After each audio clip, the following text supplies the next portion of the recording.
Craig. This is where MAGA comes to talk, and holy smokes. What President Trump did to Jerome Powell yesterday is what I'm going to be leading with, and that was just masterful. It was just masterful. Never seen anything like it.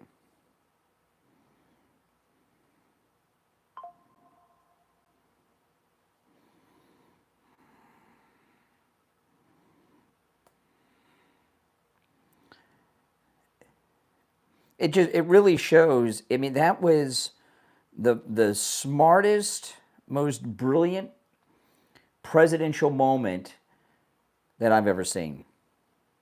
It really shows. And I think most people agree with that. I mean, what he did to Jerome Powell was just masterful.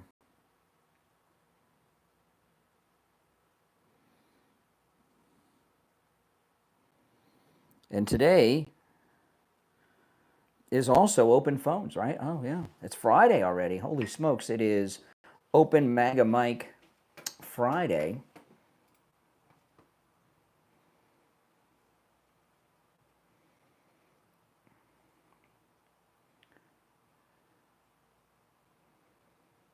We have so much to cover today.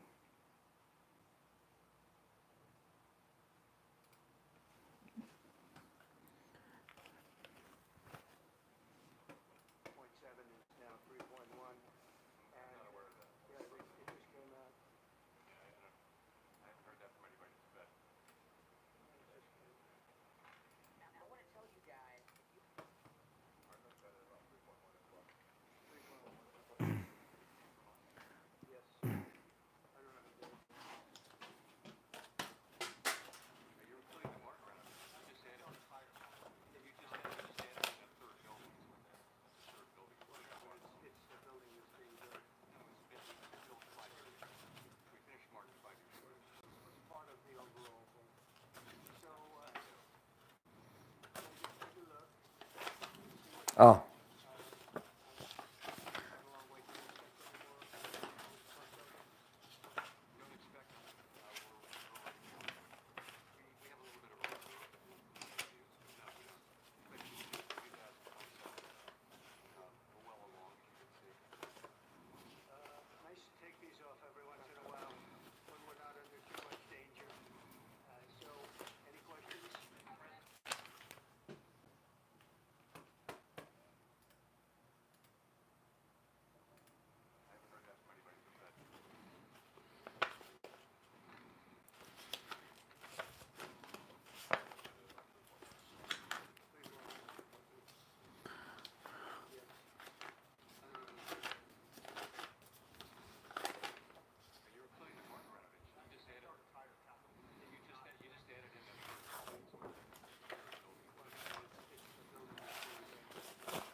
What a jerk. This guy, Jerome Powell, that never gets old. Again, just making sure I got all that queued up. Welcome. If you're new, make sure you subscribe. And if you want to call in, the toll-free number is pinned in the chat.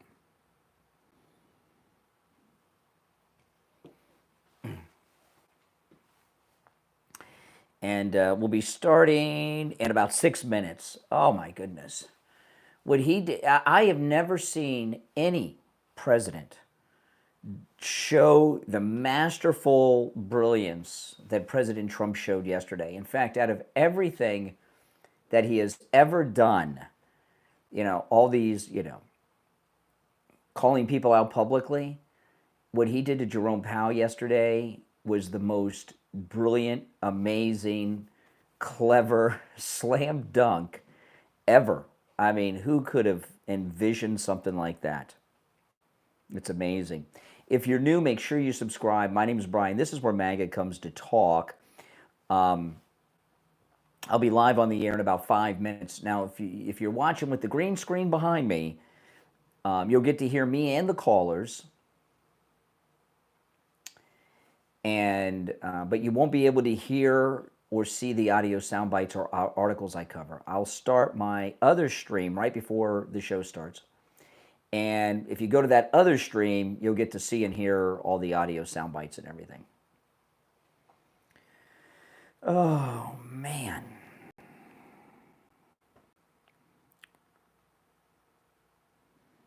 I've got such a busy day when I get off the air today, and I've been up a long time. A very busy day. But that's okay. Being busy is good.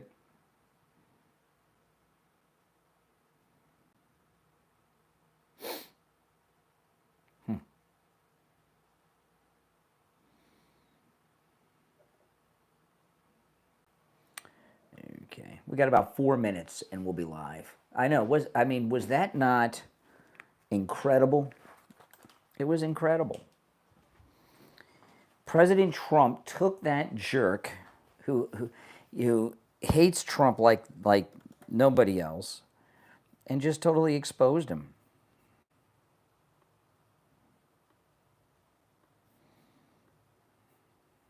I love it.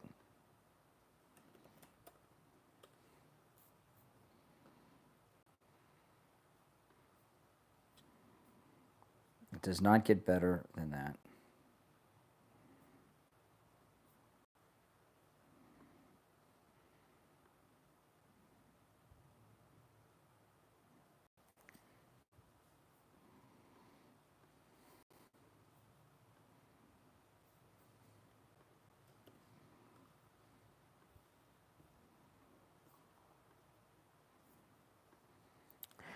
Do any of you ever have to verify your ex? It seems like every day I've got to verify my ex. Because I post so much. I mean, I post a lot.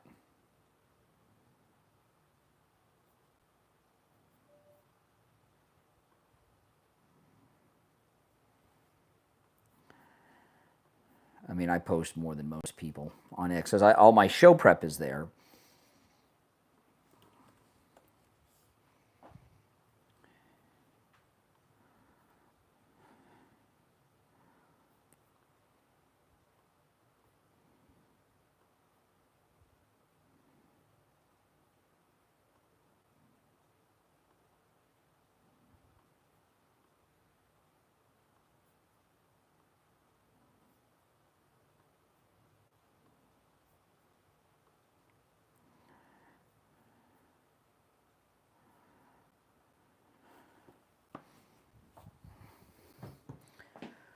And I have like the busiest day today that I've had in a while. It's like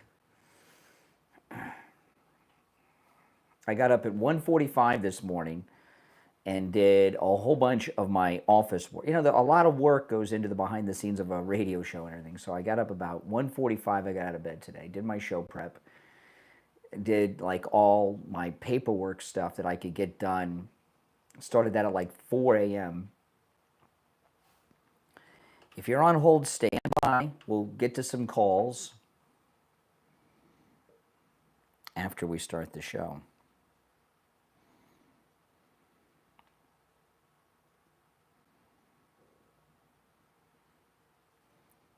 We'll be on the air. Let's see. Oh, 1 minute.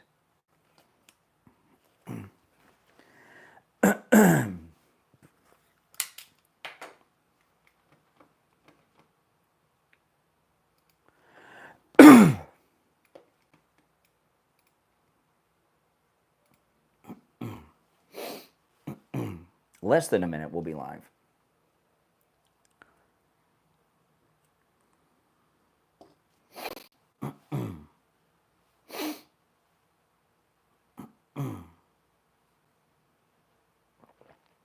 If you're on hold, stand by. It is open phones on Friday, open Mega Mike Friday, but I got to go through this Jerome Powell tar and feathering that President Trump did before I take calls. That was just so proud. Are you guys? Does that make you proud of our president? Absolutely. Always proud of Trump, but yesterday was just an exceptional, exceptional day. I've never seen anything like it. I watched it like over and over.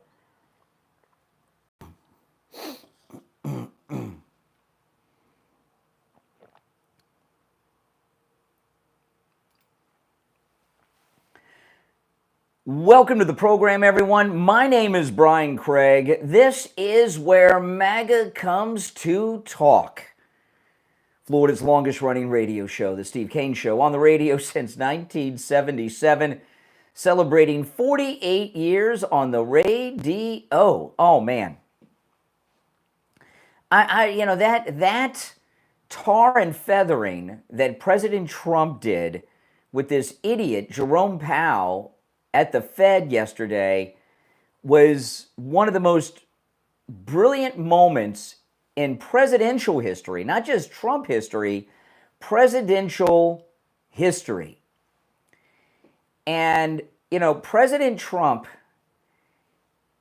that exchange, that moment, that visit yesterday to the Fed was so brilliant. President Trump is the most intelligent person ever to be president of the United States, and he showed that yesterday with this tar and feathering public flogging of Jerome Powell. So Jerome Powell, he's got all kinds of problems. The interest rates are out of control.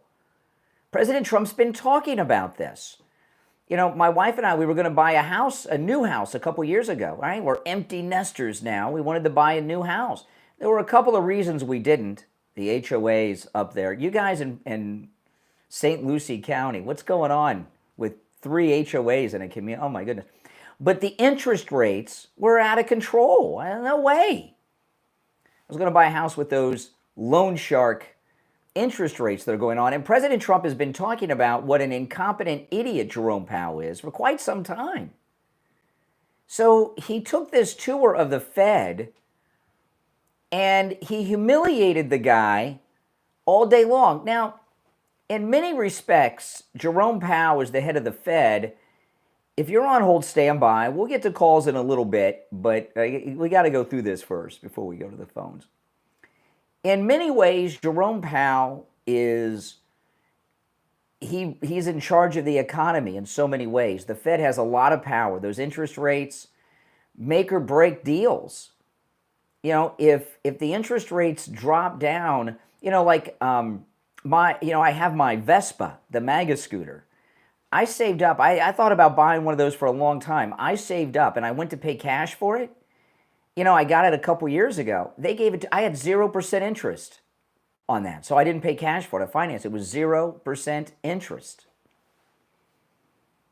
And I was over at the Vespa dealership buying something not that long ago, and I asked him about it. He told me what the interest rate was at the time, and this was just a few weeks ago. It was high. There's no way. He says, it's killing my sales. People are ready to close, and then all of a sudden they get the interest rate. And it's not just at the Vespa dealership. It involves home sales, automobile sales, everything. And this guy, he thinks he knows better than Trump and everybody else about the economy. Well, President Trump, whose expertise is as a builder, he takes a tour of this absurdity of an overrun of the construction at the Fed. There are almost $1 billion over budget. And he knows construction, and everyone knows this. So this is, when Trump's talking about building and construction and budgets, this is his expertise, and everyone knows that. Even the haters of Trump know that he knows everything about that. I mean, he was talking about how they built a basement, which they didn't need, and because of the water there, they had to put in this tub thing and all this stuff that's very expensive. He pointed out everything that was going wrong. And it was a public flogging of Jerome Powell. And what President Trump was doing was showing America and the world that this guy who's messing up with all the interest rates, who thinks he knows how the economy works, look at how he's handling his personal economy over here at the Fed, where they're about $1 billion over budget and nothing's even close to being done. It was amazing. And then Jerome Powell, because he's one of these in love with himself Washington insiders, he helped Trump. He unknowingly, this idiot, gave Trump a little gift and a cherry on the top of the public tarring and feathering when they came up to the cameras in the white hard hats. I couldn't believe what I was seeing. When I'm going to play it for you in a moment, but when I saw this, I'm like, what? It was so insane. I said to myself, what? How did that happen? What? And I rewound it. Don't you love rewinding live TV? I say this a lot, but if my grandparents were alive today, if they came back alive and I showed them how you could rewind live TV, they would think I was practicing witchcraft. They would not be able to understand it. They just wouldn't, but it's amazing. I rewound it and watched it like 5 times. It was so exciting. And my daughter came over with a friend yesterday afternoon, and I told my daughter, I said, you got to see this. You got to see this. I showed it to my daughter. She was cracking up. She's like, oh my goodness. So let me play this. If you're on hold, stand by. I'm going to be playing this throughout the show today. This moment that I'm going to play for you now with President Trump and this idiot fool, Jerome Powell, is, I believe, the most brilliant example that we've ever seen in public with a president doing something in presidential history. I mean, we've never seen brilliance like this. We've never seen humiliation like this done by any president of the United States. This isn't just the best moment for Trump. This is the best moment for all the other presidents, too, all the other 46. Well, you know, since he's the 45th and 47th, I guess I guess it is 40, is it 46 or 45 others? I don't know, I'm losing track, but he's 45 and 47. This is history we saw yesterday. All right, let's get to it. So this is when they come out with the hard hats on, and I loved it when President Trump pulls the thing out from his lapel, pulls out the budget. Listen.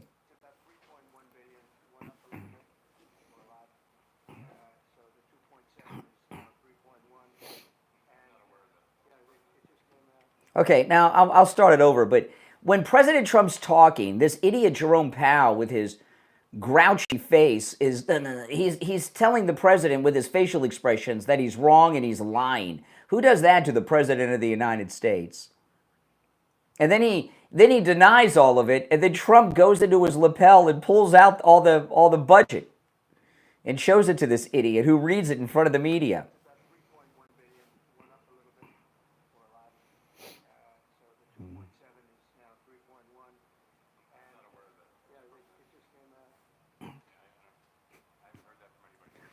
Yeah.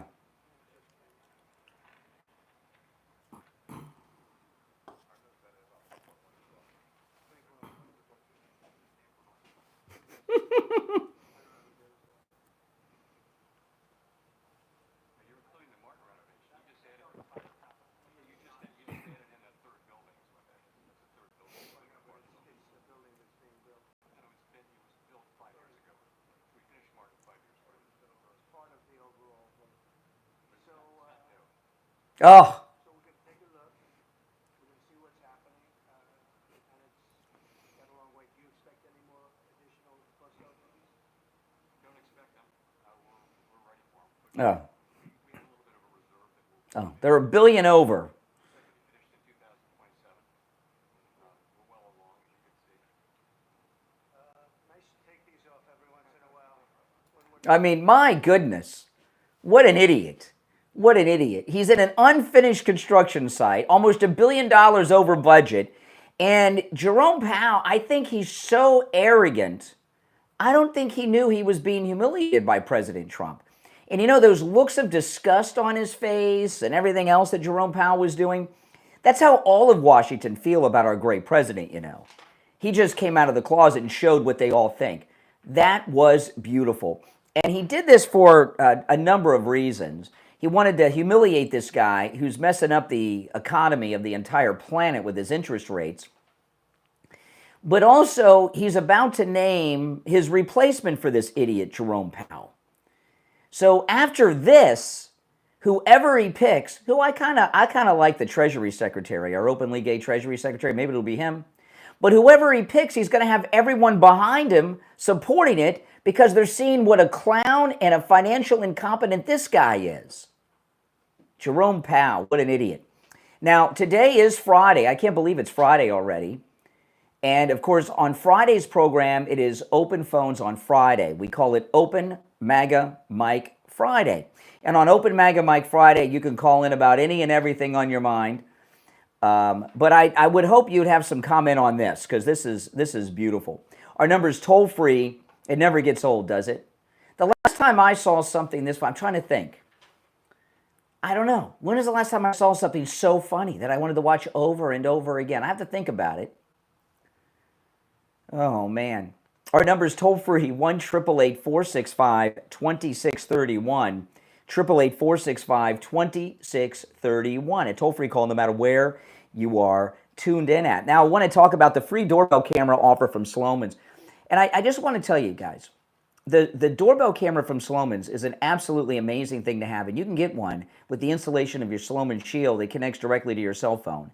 And I don't know how you guys are, but my wife and I, it's either Amazon, FedEx, or DoorDash or something coming to the house. My wife's disabled, so we do pretty much all of our shopping and everything online.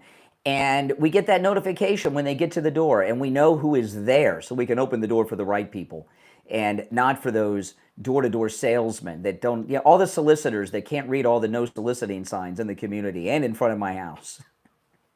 It's a great thing to have, and you can get one for free with the installation of your Sloman Shield. Sloman's, they're also going to give you a free customized home security system and professional installation when you use their low-cost central station monitoring. You get an LED touchscreen, a motion detector, 10 contacts, a lifetime warranty, and a backup battery. Plus, you'll receive a free doorbell camera with the installation of your Sloman Shield. All right, give them a call right now, no matter where you're located. Take advantage of this incredible offer. Toll free, 1-833-283-5050. That's 833-283-5050. 833-283-5050. We'll be right back.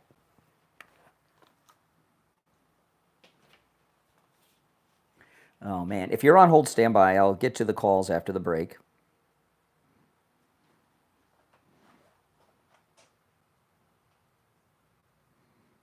Oh, I love it. I mean, that was one of my favorite moments in presidential history. Really.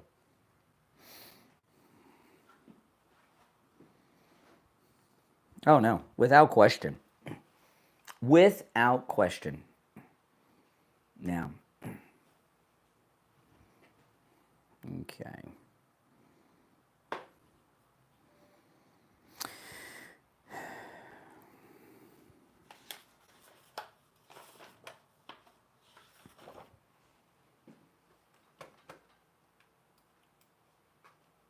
If you're on hold, stand by.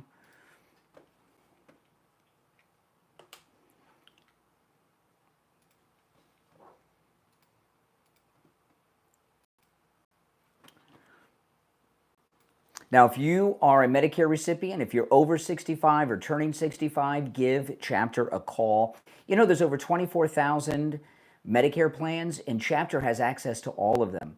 They can help you in any state that you're in. No matter which of the 50 U.S. states you're in, Chapter can help. The help is absolutely free. They're going to give you free advice. It costs you nothing.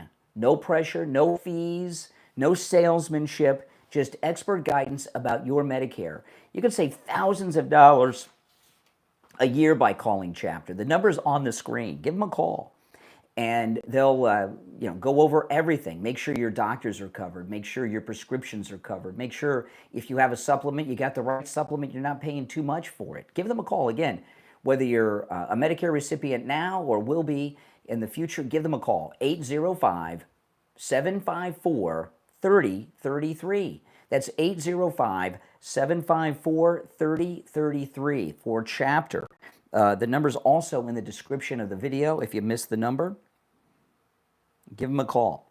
Yep, no matter what state you're in. They're our first national sponsor to the program, so I'm very excited about that. So give them a call.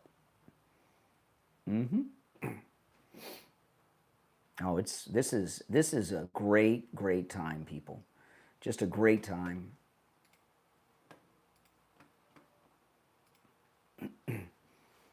I like where I paused Jerome Powell. I think I paused Jerome Powell at the perfect spot. Idiot.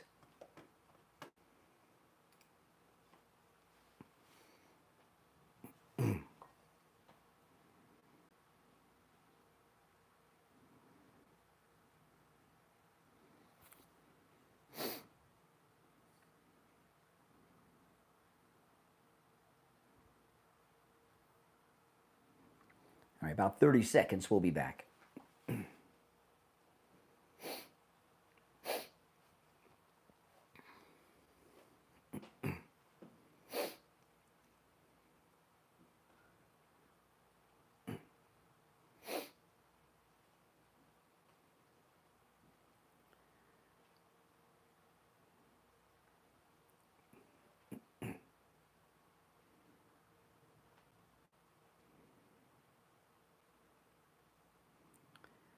We're back. My name is Brian. It's the Steve Kane Show, Florida's longest running radio show. Call us on hold, stand by. I want to play this again before we go to the calls.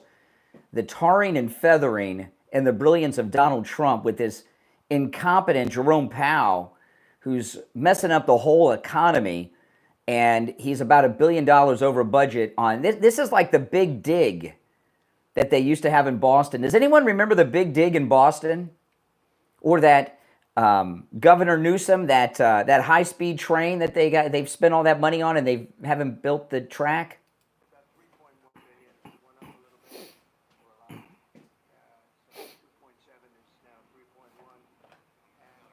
Yeah. I love it. Oh, I love President Trump, don't you?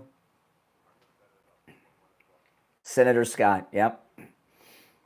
Yes, from you, jerk.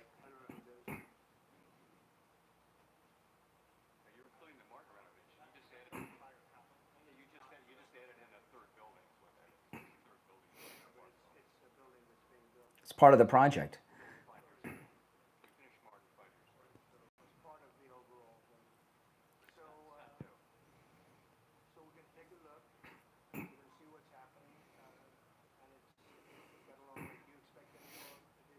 Oh.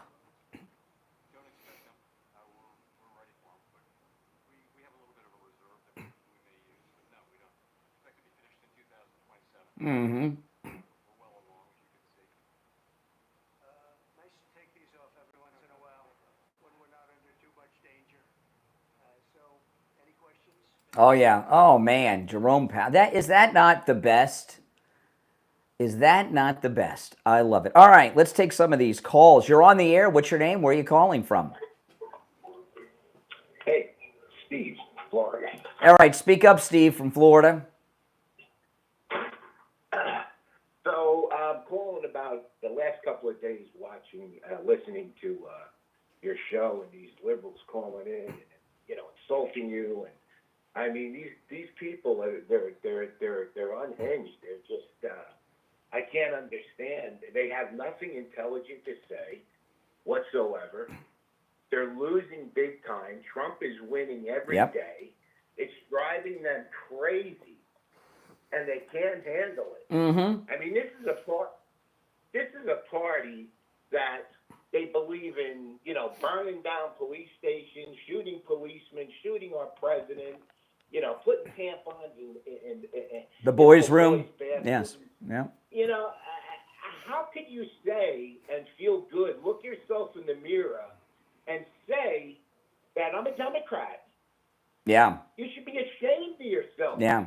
You should be ashamed of yourself. Being a Democrat today is like going to the hospital with dirty underwear. It's how can you not be humiliated?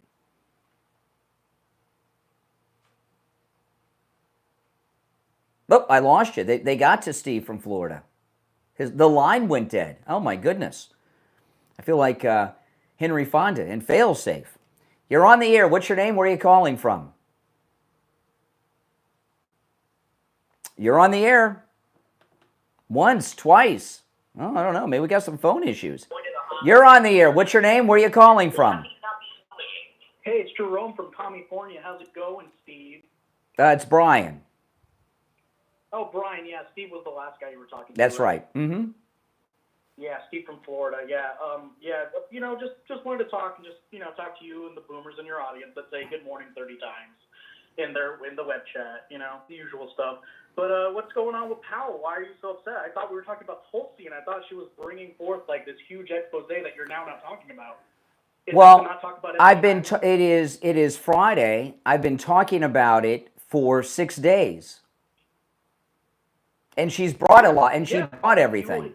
Nothing's come to the table in litigation. Nothing's come in writing. Nothing's come in anything. No, in fact, everything has come. Excuse me. Everything has come in writing. She has all the documents on her ex, Tulsi Gabbard. Then it should be given to Congress, right? It should be given to everyone. She gave it to the Attorney General of the United States. Excuse me. She gave it to the Attorney General of the United States, who has organized a strike force investigative team to investigate it. Yeah, okay. it's so going. How would they investigate Obama if he's now immune thanks to your current president? He's not immune. He is. No, he's not. Actions taken in office. No, it's not actions taken in office. It's actions taken. Excuse me. It is Brian, actions. It is action. I need you to come back to reality, Brian. I'm gonna come back and hang up on you if you don't let me finish my sentences. Actions that they take in with their presidential duties, there's immunity from. But that doesn't mean presidents can rape, murder, steal, and beat women and kill puppies. Okay, it's not a license to do whatever you want to do. Kill puppies? Wait, did Christy Nome kill puppies? What are you talking about killing puppies for? I know. I think there was one puppy in question that there was an issue with. Yes, she put down. All right. You sound hysterical. Why are you talking? Why are you talking so fast and rambling from one thing to the next? Yeah, think about that. You're on the air. What's your name? Where are you calling from? Yeah, good morning, Brian. This is Richie. Hey, Richie. That was absolutely unbelievable yesterday. I mean, he made this idiot look like an idiot. And the fact people out there ought to realize that President Trump is on our side. He's fighting not just for the housing. The automotive industry right now in this country is dead. The dealerships are closing. Because of this guy. Are in trouble. Because of this guy. Not just that, and Biden with the electric car mandate, the car. They had to raise the prices on all their vehicles because nobody's buying the electric cars. So the prices are sky high. The trucks are sky high. The electrics are not selling. And now the interest rates are so high, the lots are just piling up with cars. Well, what President Trump did with this idiot Jerome Powell is show what a clown he is. That can't even handle his own finances when he's $1 billion over budget. And it was so masterful. And then when Jerome Powell pulled this stunt at the end, Trump, he thinks on his feet. He just went with it and continued the tar and feathering. I've never seen anything like this with any president, and I've studied them all. This is going to be quick. I got to go down memory lane with Hulk Hogan passing away. Oh, that's sad, yeah. The Steve Kane show. I'm going back to the 80s, okay? The starting place, Dr. Red Roberts, Steve Kane, Brian Craig, Dr. Red Roberts, Rusty Brooks, the wrestling, Crocos.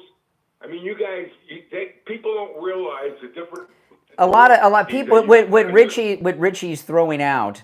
Steve Kane was an official ring announcer for the WWF in the days of the peak of Hulk Hogan's fame, and was the ring announcer in many a wrestling match with the great Ric Flair and Hulk Hogan and all the rest. Yeah. Did you know that Rusty Brooks, you know who Rusty Brooks was? He was in Hollywood. He had his own wrestling. You know, Rusty was, Kurt Koski was a bus driver for Broward County Transit. Yep.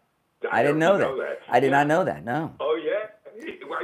When I was a kid growing up, my favorite wrestler was not Hulk Hogan, although we all love Hulk Hogan, but and he was MAGA. But I was always a Dusty Rhodes guy, and Dusty Rhodes is the American Dream, was the greatest. I saw Ric Flair at a small wrestling match once in the first row, and a guy in the front row pulled out a pocket knife and got into an argument with Ric Flair, and it was real because I knew the guy a little bit from around town, so it was real. The guy really pulled out a knife. But Well, listen, Brian, I saw Ric Flair yesterday bawling over Hulk Hogan. It was really sad. It broke my heart. well, I saw Andre the Giant in person at the Hilton that's been knocked down for the airport. Oh yeah. Andre the Giant was there. I walked in, and I never seen anything like it. The guy was sitting in a chair, and I'm 6'2". You've seen my side. Yep. Well, I walked up to this guy, and they said, "Hey, you got to step away." He had security with him. This guy was sitting down. He was towering over me. He was 7'4". Well, he was the giant. He was the pounds. giant. Well, Hulk Hogan. I mean, this, you know, when Hulk Hogan, he was 71, and it's such a strange thing as you get older. 71 is too young to go. 71 is not what it used to be. You know what I mean? You know what I mean? No, I was like, oh my goodness, how many years do I have left? That's how it gets. Yeah, you know, you start saying that. But I mean, I go back to your shows, and it was an incredible time in the 80s. You know, I ran into Hulk Hogan's daughter, Brooke, at the Boca Town Center Mall. And she is a Amazon woman. I couldn't believe, I couldn't believe how big she was. Anyway, Richie, rest in peace, Hulk Hogan. Take care. If you're on hold, stand by. My pillow. I got to talk about my pillow. You know, it's such a funny thing because my wife and I, I have not seen, my wife and I, what happens towards when it's bedtime. You know, I don't want the news on. I don't want the news on because I get upset. So I put regular stuff on. And my wife and I, we binge watch different things. And with the 3-inch MyPillow mattress topper, I haven't seen the end of any show. We're binge watching a Canadian sitcom called Corner Gas. And we've already seen every episode like 3 or 4 times. It's very funny. Corner Gas. And each episode is 22 minutes long. I haven't seen the end of any of these episodes because we put it on, I lay down in bed, I got my 3-inch MyPillow mattress topper, and I'm out like a light. So I gotta I rewatch the episodes like the next day or over the weekend. I haven't seen the end of these things because I am out. You know, and I know a lot of people have trouble sleeping. Get yourself a 3-inch MyPillow mattress topper. They come in every mattress size there is. There's huge discounts with our promo code Kane at checkout, Kane at mypillow.com. You can also order by phone, 1-800-716-4879. 1-800-716-4879. Promo code Kane, Kane. We'll be right back.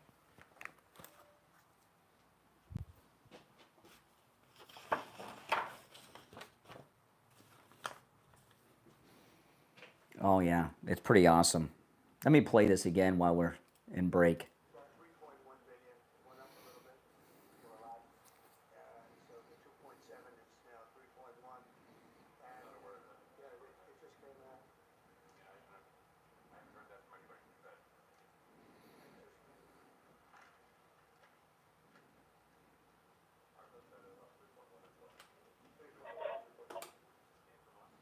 Yes. I don't know who this is.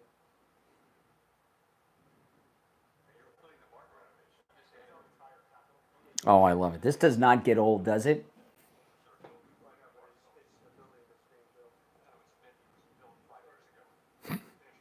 It's part of the project, idiot. So we can take a look.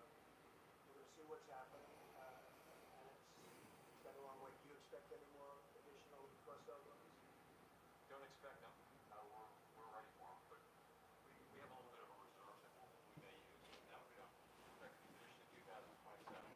Oh, We're well along, you can see. Nice to take these off every once in a while when we're not at yes. Oh, that is a public flogging like I've never seen. Never. If you're on hold, hang in there. It is open phones today. If you want to call in, the number is pinned in the live chat. On Friday's show, you can call in about anything and everything on your mind. You're not limited to the topics that we bring up on Friday's show only.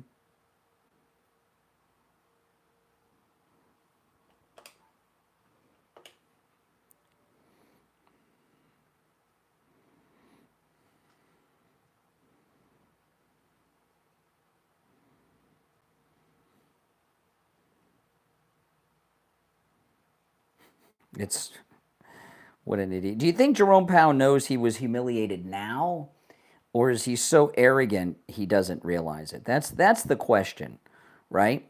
Does he know he's been humiliated now? This is a radio station break. We'll be back shortly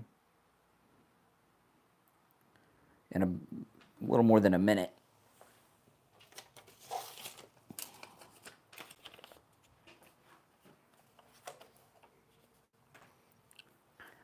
Yeah, if any of you guys ever watch Corner Gas, I love that shit. You got to watch from the first episode. It's hilarious. It's the best thing to come out of Canada since William Shatner.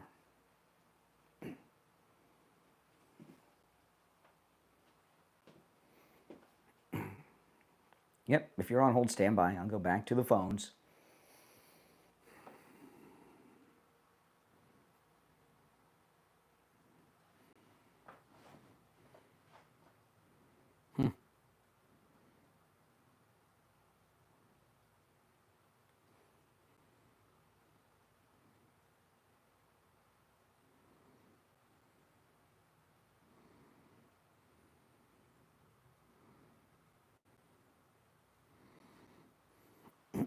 Less than a minute, we'll be back. Phone's very busy today.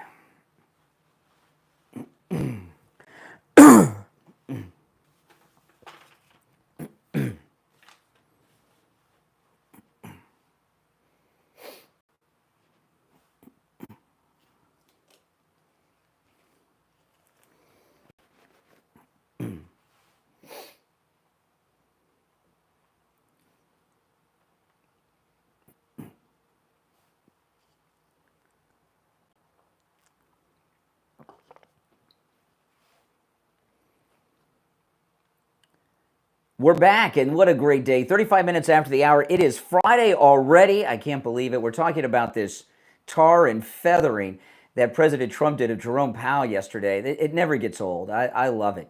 I love it. If you're on hold, stand by. Now, Friday is open phones. We call it Open MAGA Mike Friday. You can call in about any and everything on your mind on Friday's show. You're not limited to the topics that we bring up. But you got to have some comments on this. I mean, this is beautiful stuff. Our number, 888-465-2631. You're on the air. What's your name? Where are you calling from? Good morning, Brian. This is Barbara in Baltimore. I'd just like to say, Jerome Powell, he looks so disheveled. You know, like an old man in a bad suit. Yeah. His shirt was wrinkled. He just looks so disheveled. And standing next to Donald Trump, who is always pressed. Oh, yeah. And always just so dapper. But no, he doesn't realize it yet, but I think what's going to happen with him, the other governors I've noticed have started distancing themselves because they know this economy is already taking off.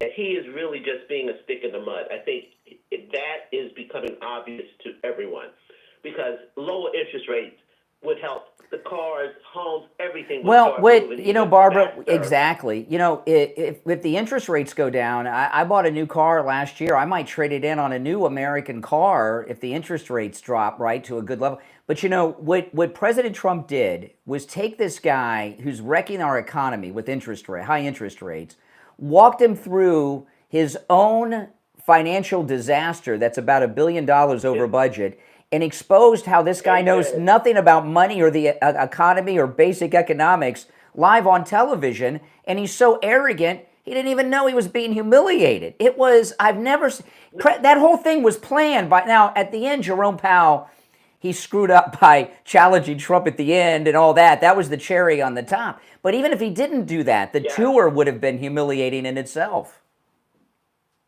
Well, he's touring with a builder, a man who built. Exactly. A builder he's on tour with, and you can see the arrogance in him. But from what I understand, the senators were the ones that you don't see on camera were the ones that really tearing him up with some questions about. Oh, Senator Scott was awesome. Like white on right. Yeah, Senator Scott was great, and you know, I've never seen anything like this in my life ever. Well, I tell you, we don't see it, but we hear it on some of the numbskulls that call you, and insulting you. That's what they would look like in real life if they ever had an opportunity to be humiliated, because they don't even know how stupid they are, how stupid they sound to those of us who are really, somewhat educated, not necessarily with book educated, but educated in the school of street knowledge. Yeah. And how to live and what's going on. And every time I hear them challenge you, especially the white liberals, I mean, even Malcolm X warned us that the white liberal was the most dangerous person, the most dangerous type of people to the black community. That's right. And now That's to right. the Latino community as well. So I'll tell you, after this moment yesterday, after this tar and feathering by the president of Jerome Powell, Eric Trump, he said he would take over the project and he'd get it done under budget or within budget. I think he should. I think the president should put Eric and Don Jr. in charge of this and get it done. He is going to get it done. He's not going to let him continue. They're still building. I know. It looks like they just started. It looks like they just started. But guess what, Brian? I went to visit a friend at a senior citizen center here in Baltimore area. Yeah. This is they get government contracts. They have been working on this thing for at least 6 months. It's a scam. And all they're doing is paying. It's a scam. They go home early. They don't work. And the contract keeps paying and gets bigger and bigger, and they keep getting paid money. It's a scam. We need Doge to come here to Maryland, but that's a subject for another day. All right, take care. All right, appreciate the call. Great call, great call. You're on the air. What's your name? Where are you calling from? Yes, good morning. This is Red Hood. I've been just came off from your live, but I wanted to talk to you. All right, welcome to the program. Yes, I've been following you for a minute, and that was me commenting on your live, just saying how it is, and we had a conversation considering about how it's really kind of unfair about now, where the people is just so uninformed and just doing the most. Yeah. And they're huh? Yeah, no, I'm agreeing with you. Yeah. I mean, there's so much accomplishments that Trump has did on his first 100 days, and everybody from the left just completely crashed out. And the former MAGAs, I don't even know why they would even go that far to show that magnitude of betrayal. Yeah. I mean. Yeah, I know. It hurts me. I know it is. It does. Where are you calling from? Where are you located? St. Louis, Missouri. Oh, okay, St. Louis, Missouri. Okay. Yeah, liberal. You're in a very liberal land in St. Louis, Missouri. Unfortunately. Have you ever gone up in that elevator through that arch? Have you ever gone up there? Yes, I have. Yeah, I don't think I'd do that. I've seen some behind the scenes, that rickety old elevator from the 1920s or whatever they got in there. Forget about it. I don't know if that's for me. I didn't know it was for me neither, but Jesus was right by my side. That's right. That's right. A lot of people when we managed to get up there. That's true. I mean, look at how Jesus stepped in Butler and saved President Trump's life. Man. That one right there, and they hated him so much. You know what? BlackRock is responsible for that. Mm-hmm. Larry, he's responsible for that. Mm-hmm. How else could that boy get a $25,000 marksman rifle? Really? I did not. Really? I got to look into that. It was a $25,000 marksman's. I did not know. Look into that. Hey, Red Hood, I appreciate the call from St. Louis. Take care, man. We'll talk again. Great call. I like that guy. Very smart man. All right, you're on the air. What's your name? Where are you calling from? Hey, it's Mike from Wilkerson. Yes? Can you hear me? How's it going today, Brian? It's going. It's going? It's a slow news day, right? Because we're talking about Powell. No, it's not slow. It's an exciting news day. Yeah, it's kind of slow if you're talking about Powell being. Well, I tell you what, you can get your own show. You can get your own show and talk about what you think is important or interesting. What's wrong with you, Brian? Why are you a coward? Why are you such a coward on your own show? You hang up on old ladies. You hang up on people who are just asking you questions. Mm-hmm.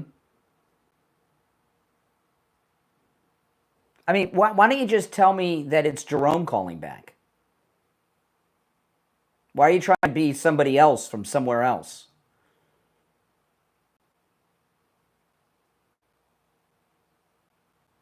Oh, I guess he doesn't have an answer for that one.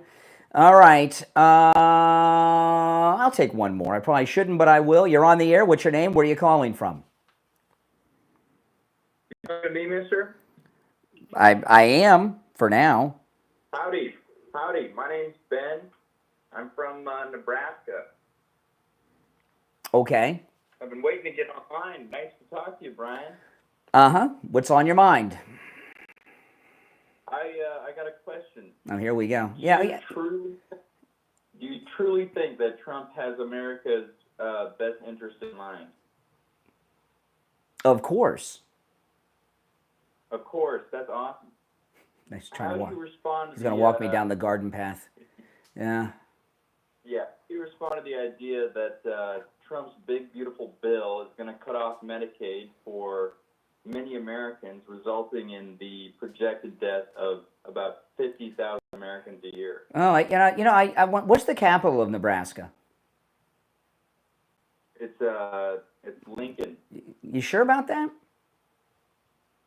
Yes, I'm sure the capital of Nebraska is Lincoln. Yeah. What's the flag look like of Nebraska? The flag, the blue flag, it's got a golden circle in it. I am amazed that somebody can be calling me from Nebraska, the home of the great late Johnny Carson, and be so stupid as you are. I've known people from Nebraska, and they're very smart people. You are just a robotic parrot who's just repeating some vacuous talking point. You don't even know what you're saying.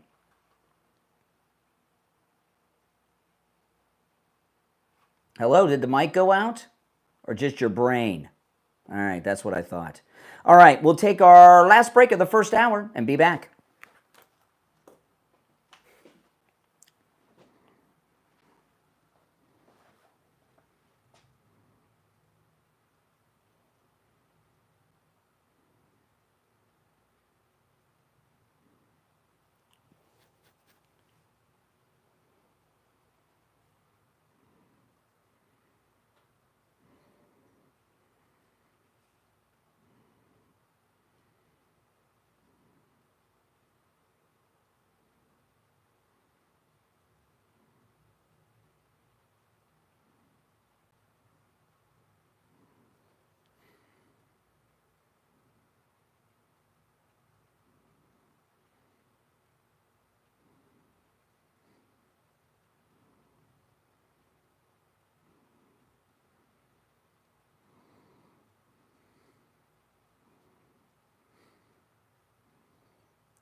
All right, we'll be back in about 30 seconds or so. Welcome, everyone. If you're new, make sure you subscribe. This is where MAGA comes to talk.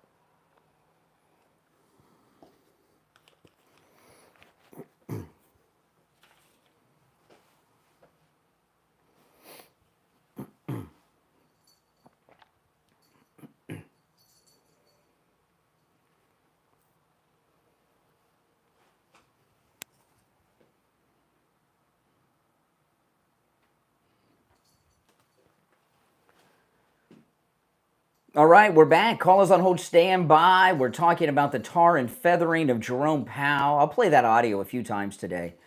It's so much fun. If you're on hold, hang in there. It is open phones on Friday. We call it Open MAGA Mic Friday.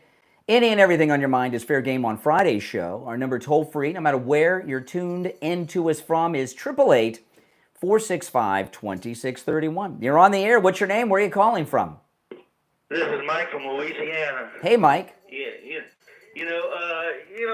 This guy, as he was taking steps, Jerome Powell was looking like he was aging as he was taking steps. You know? Yeah. That's how bad this thing looked for him. And look, he's talking about Trump did the same thing to him that he did to Caitlin Collins when he pulled the timeline out of his pocket. Yeah, he did do that.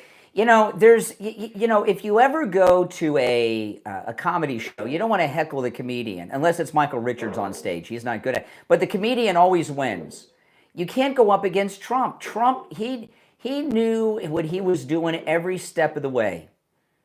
Every step of the way.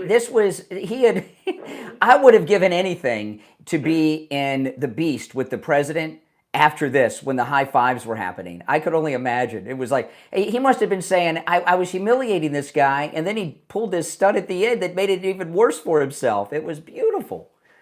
Beautiful. And when Trump is talking about cost overruns and building that building, right?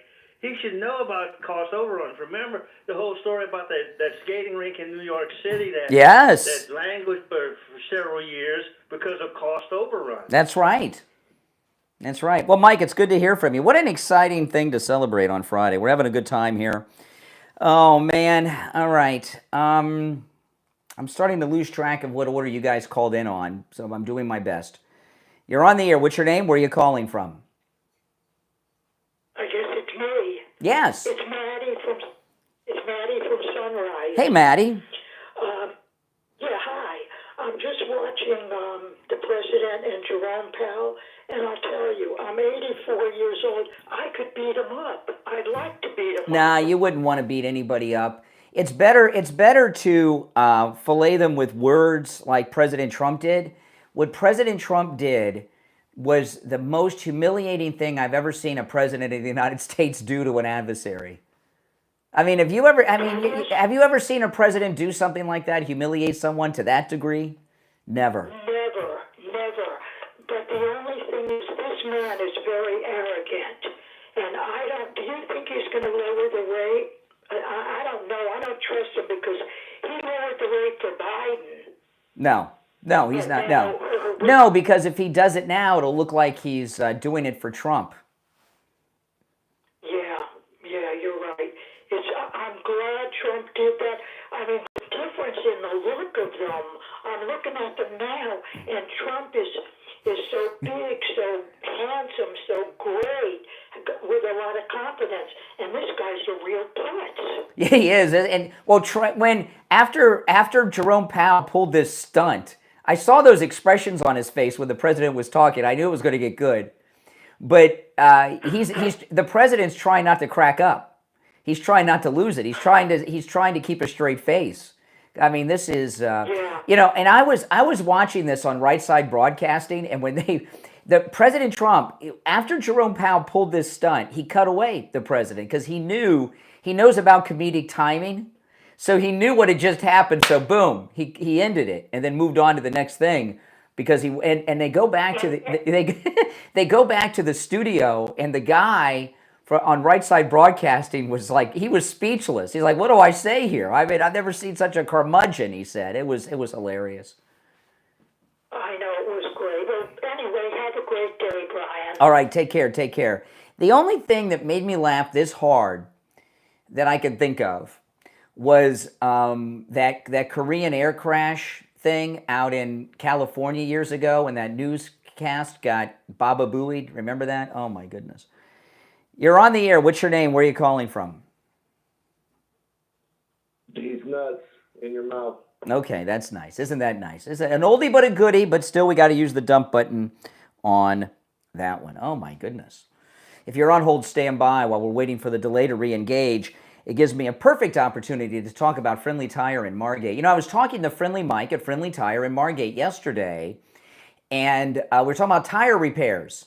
I ran over a screw in my car, and I did not know there were more types of tire repairs than just plugging a tire. He does patches and all kinds of stuff. There's all kinds of repairs. I had no idea that so many things were available. You know, other tire shops don't do repairs. They'll tell you, we don't do repairs, we just sell tires. Yeah, but I just got a nail in my tire. No, we don't do repairs. Friendly Tire does repairs. He's got thousands of used tires in stock at great prices. But, you know, I asked him yesterday, because, you know, with the price of things, I ask him every once in a while, what's the price on tires? You know, you can get new tires out the door and on the road for as low as $75 a tire. That's a brand new tire. And that's on a tire that fits on some of the most popular cars on the road today. $75 out the door and on the road. I mean, that's amazing. Where else can you go and get new tires for as low as $75 a tire out the door and on the road? Brand new tires. And when I say out the door and on the road, what I mean by that is he doesn't charge you to balance the tire, mount the tire, or even dispose of your old tires. Give Friendly Mike a call at Friendly Tire in Margate. He'll give you a price right over the phone. And remember, that price he gives you is that out the door and on the road price. 954-977-9445. 954-977-9445. That's 954-977-9445. All right, back to the phones. You're on the air. What's your name? Where are you calling from? Good morning, Conservative Doug. Hey, Doug. What's up, man? This Jerome Powell, it amazes me that this guy is so incompetent to be working for anybody to allow $1,000 million to be over budget on a building. I mean, how can you spend that much more money? It's basically $1 billion, and they're not done. So, you know, it's going to go over $1 billion. $1,000 million, and he says, "Oh, we have a reserve." And why do they even need these new buildings? It was going bad enough when President Trump said they built a basement, which they don't need, and it's over water, so they had to put in this tub. It's very, very expensive. You know, it's just there's so many empty buildings in D.C. already. Somebody's making money off this. I don't know. That shouldn't be. Oh, man, I built houses, but I would be embarrassed to say, how much? You have to give me another $1 billion to finish the building, man. I don't know how these people could do this. They're un-American what they're doing, robbing us. Well, you know, that's what that's what happens when you've got someone that comes from private business, right? Yeah, you know, you don't have if you have cost overruns in private business, you go bankrupt. Yeah, this guy just writing the checks. He doesn't care. It's not his money, and he keeps raising the rates. Well, who knows if it's his money or not? I mean, you think he's letting it go $1 billion overrun for nothing? I mean, somebody's making money. Yeah. There's some kind of corruption going on there, right? It's got to be. I would say you're probably right there, man. Everybody, it's just amazing with those what we found out all the waste, and now these people running. No wonder the country's in trouble. And you know, and I love how President Trump, when he goes over it, Powell's making all these faces and everything, and I'm like, what is he doing? This is come on. And then he challenged him. Oh man, he knows he's exposed. He knows he's doing a lousy job. And President Trump has to get all these guys out and get all new guys in to fix this country. And it's on the way. And we've seen all this. In President Trump's second term, these cabinet secretaries have been showing how all the office buildings of the government in D.C. are empty because everyone's been working remotely. So what do they need all this new space for? Why don't they just take over some of these already existing federal buildings that are empty? Because they, like you said, they got the money, and then people want it, and they want to get their little piece of the pie. Yeah. They're just throwing money away like it's only tax dollars. Yeah, that's it. It's only tax dollars. All right, Doug, thanks for the call. If you're on hold, hang in there. You're listening to the Steve Kane Show, Florida's longest running radio show. My name is Brian Craig. We're going to take our break for the top. If you're on hold, hang in there. It is Open MAGA Mike Friday. It's open phones on Friday. And on Open MAGA Mike Friday, you can call in about any and everything on your mind. You don't have to comment on anything I bring up, or Steve when he joins us later. Our number is toll-free, 888-465-2631. 888-465-2631. We'll be right back after this.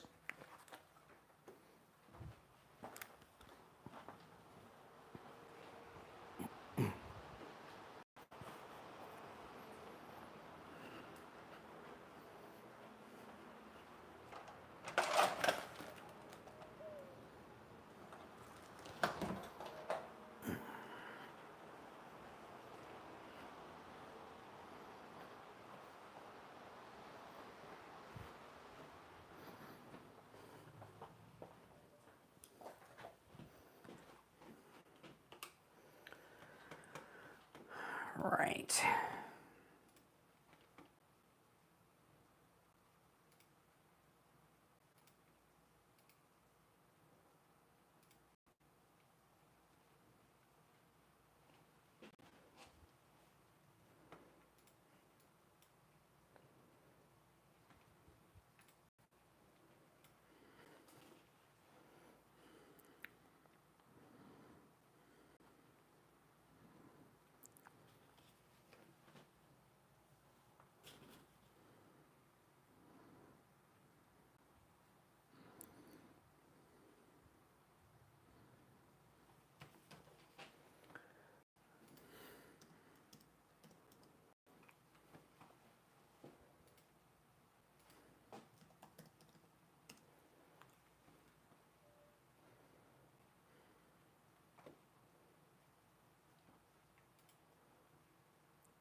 Okay, I'm just queuing some stuff up to play when we get back. Okay. So I'll play this Stephen Miller clip when we get back.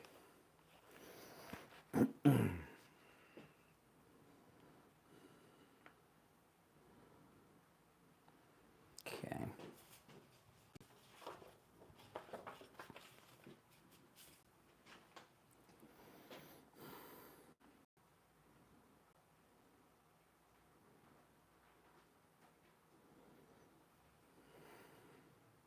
Oh, yeah, this is good. This is just a great day, isn't it? Oh. The public humiliation of Jerome Powell.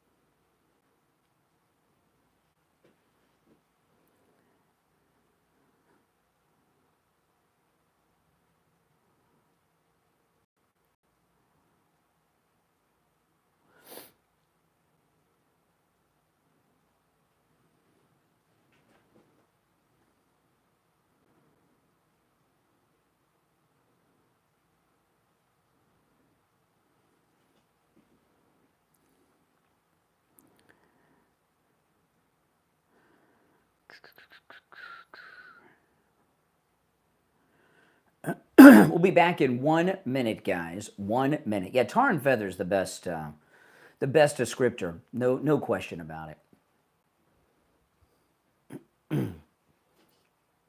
If you're on hold, hang in there.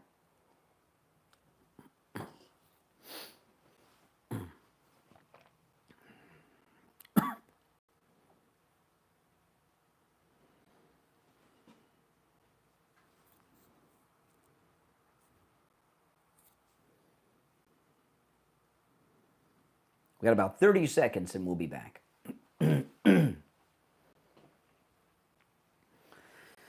Oh, man. How exciting.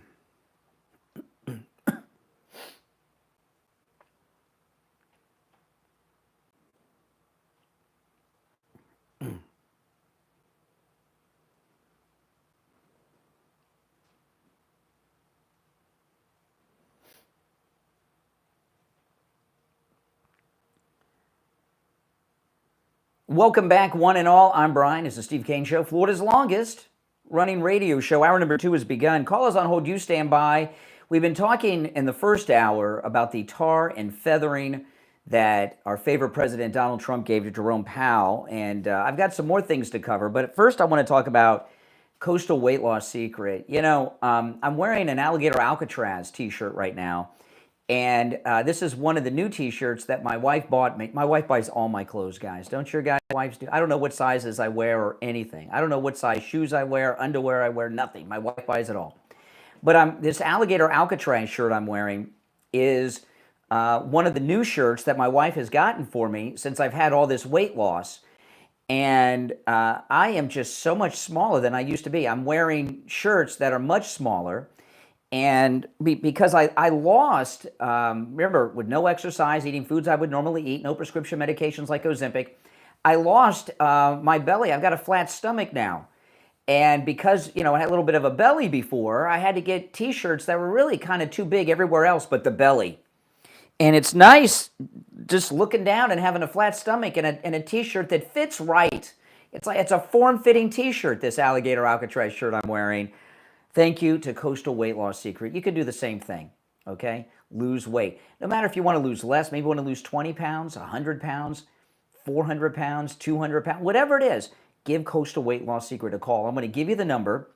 When you call, make sure you tell them you heard about them on the True Oldies channel. And remember, no matter where you're located in the United States, Coastal Weight Loss Secret can help you, okay? Here's their number, 561-247-6300. 561-247-6300. And online, coastalweightlosssecret.com. All right, before we go back to the phones, I want to play this. This is the great Stephen Miller on Fox last night talking about, well, the missing children that were trafficked during the auto pen administration of Joe Biden.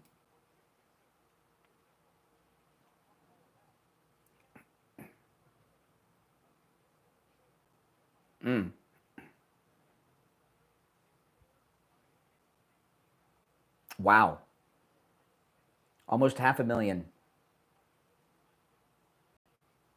Wow.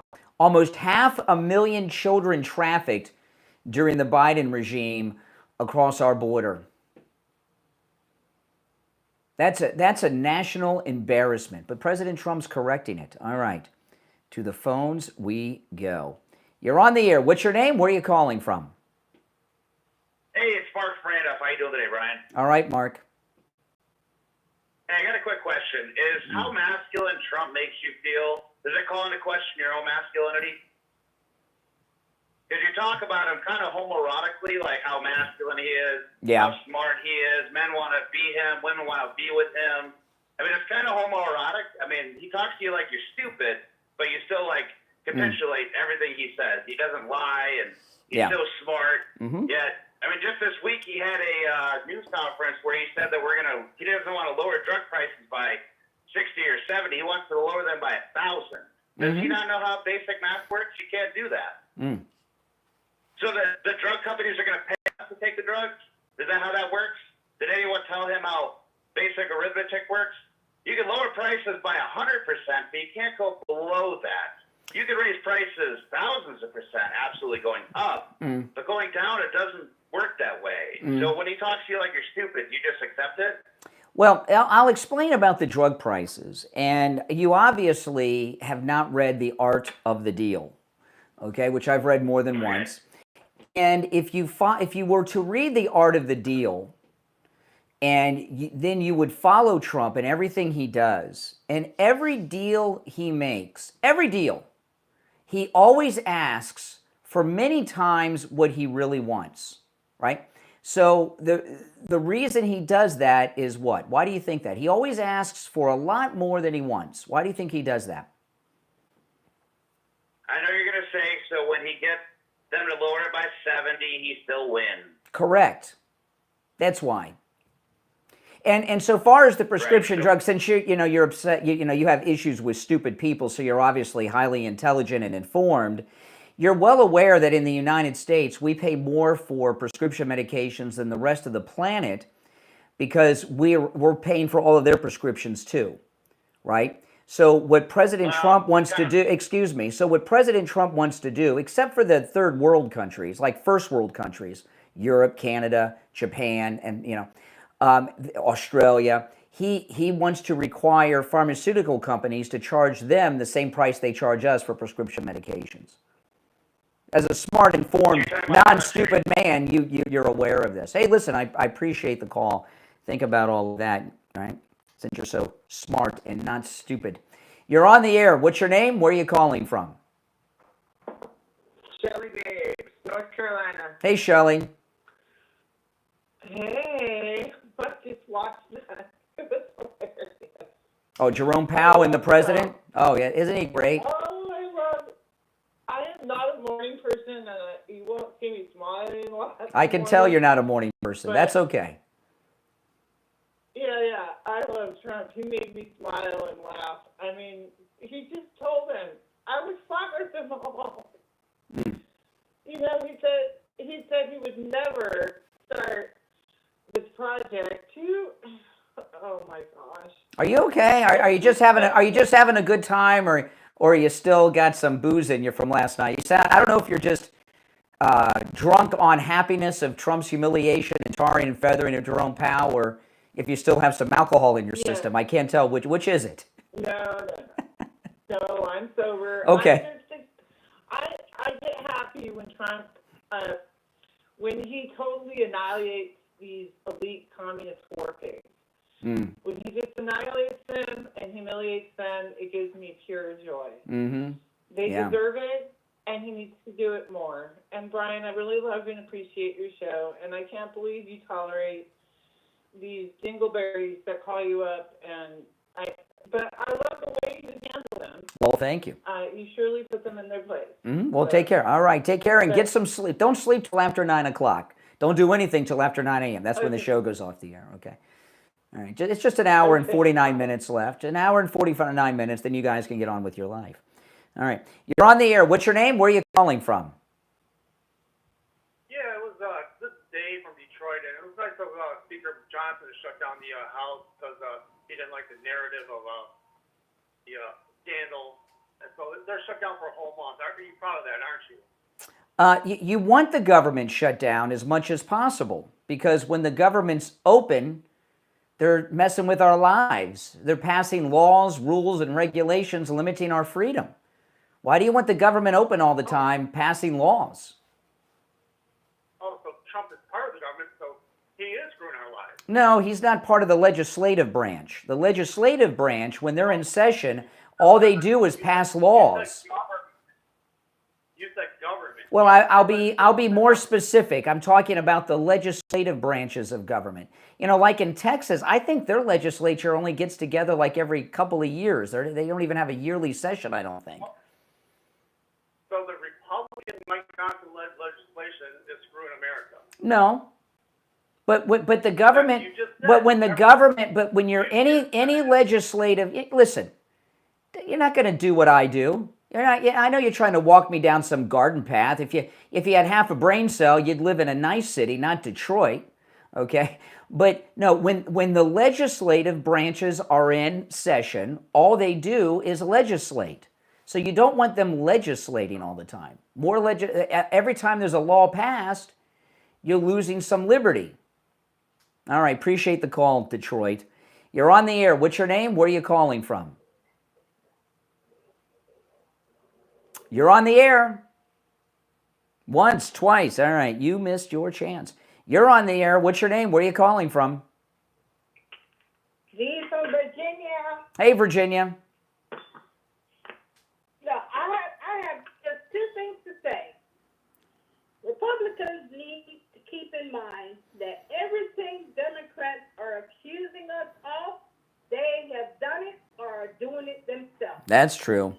It's a deflection, and it's constantly a deflection. Mm-hmm. The pedophiles about President Trump. Who to tell that Obama is not the pedophile that they're trying to protect? Mm-hmm. Then you go Powell trying to dictate to us about interest rate and all this, and he can't even manage the project. That's true. I don't even care what they say.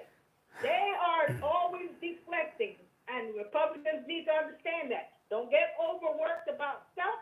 They are the ones doing it. That's all you need to know. That's true. That's true. All right. Appreciate the call. All right. If you're on hold, hang in there. It is Open MAGA Mike Friday. Open phones on Friday. You can call in about any and everything on your mind, although some of our liberal callers seem to be lacking a mind, but some of them have tried. Our number is toll free, 888-465-2631. We'll be right back.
We'll be back shortly, guys.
Oh, man, it does not get better than this. It really doesn't.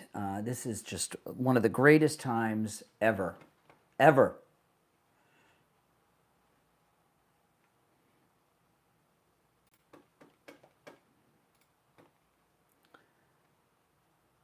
Now, I want to tell you guys, if you want to join us on our next MAGA cruise, call Ian at Cruise and Travel Depot. We're going to Antigua, Nassau in the Bahamas, and the Virgin Islands. You're all invited. We've got people coming from all over America. It's our 10th annual MAGA cruise.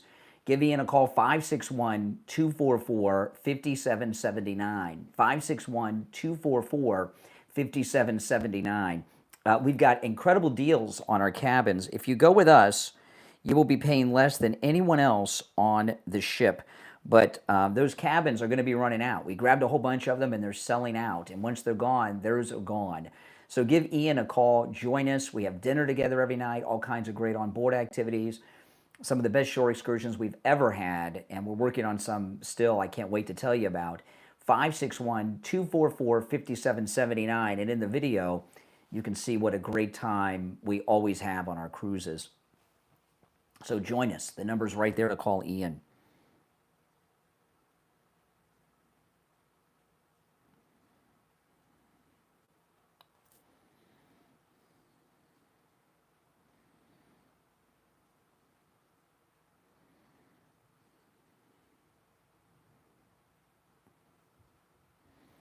All right, we're back. My name's Brian. You're listening to the Steve Kane Show. Calls on hold, stand by.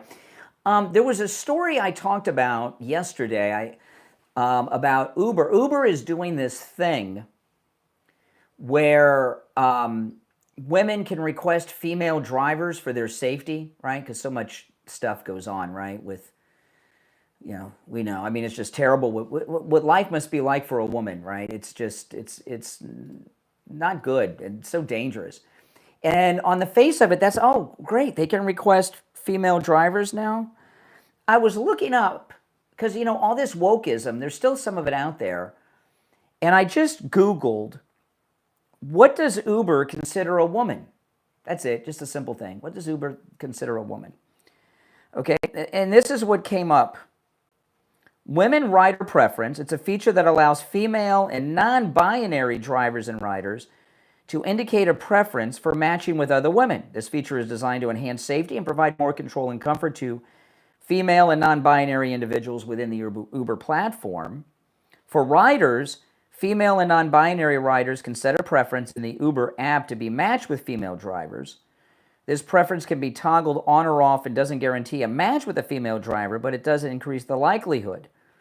For drivers, female and non-binary drivers can also choose to only accept ride requests from women.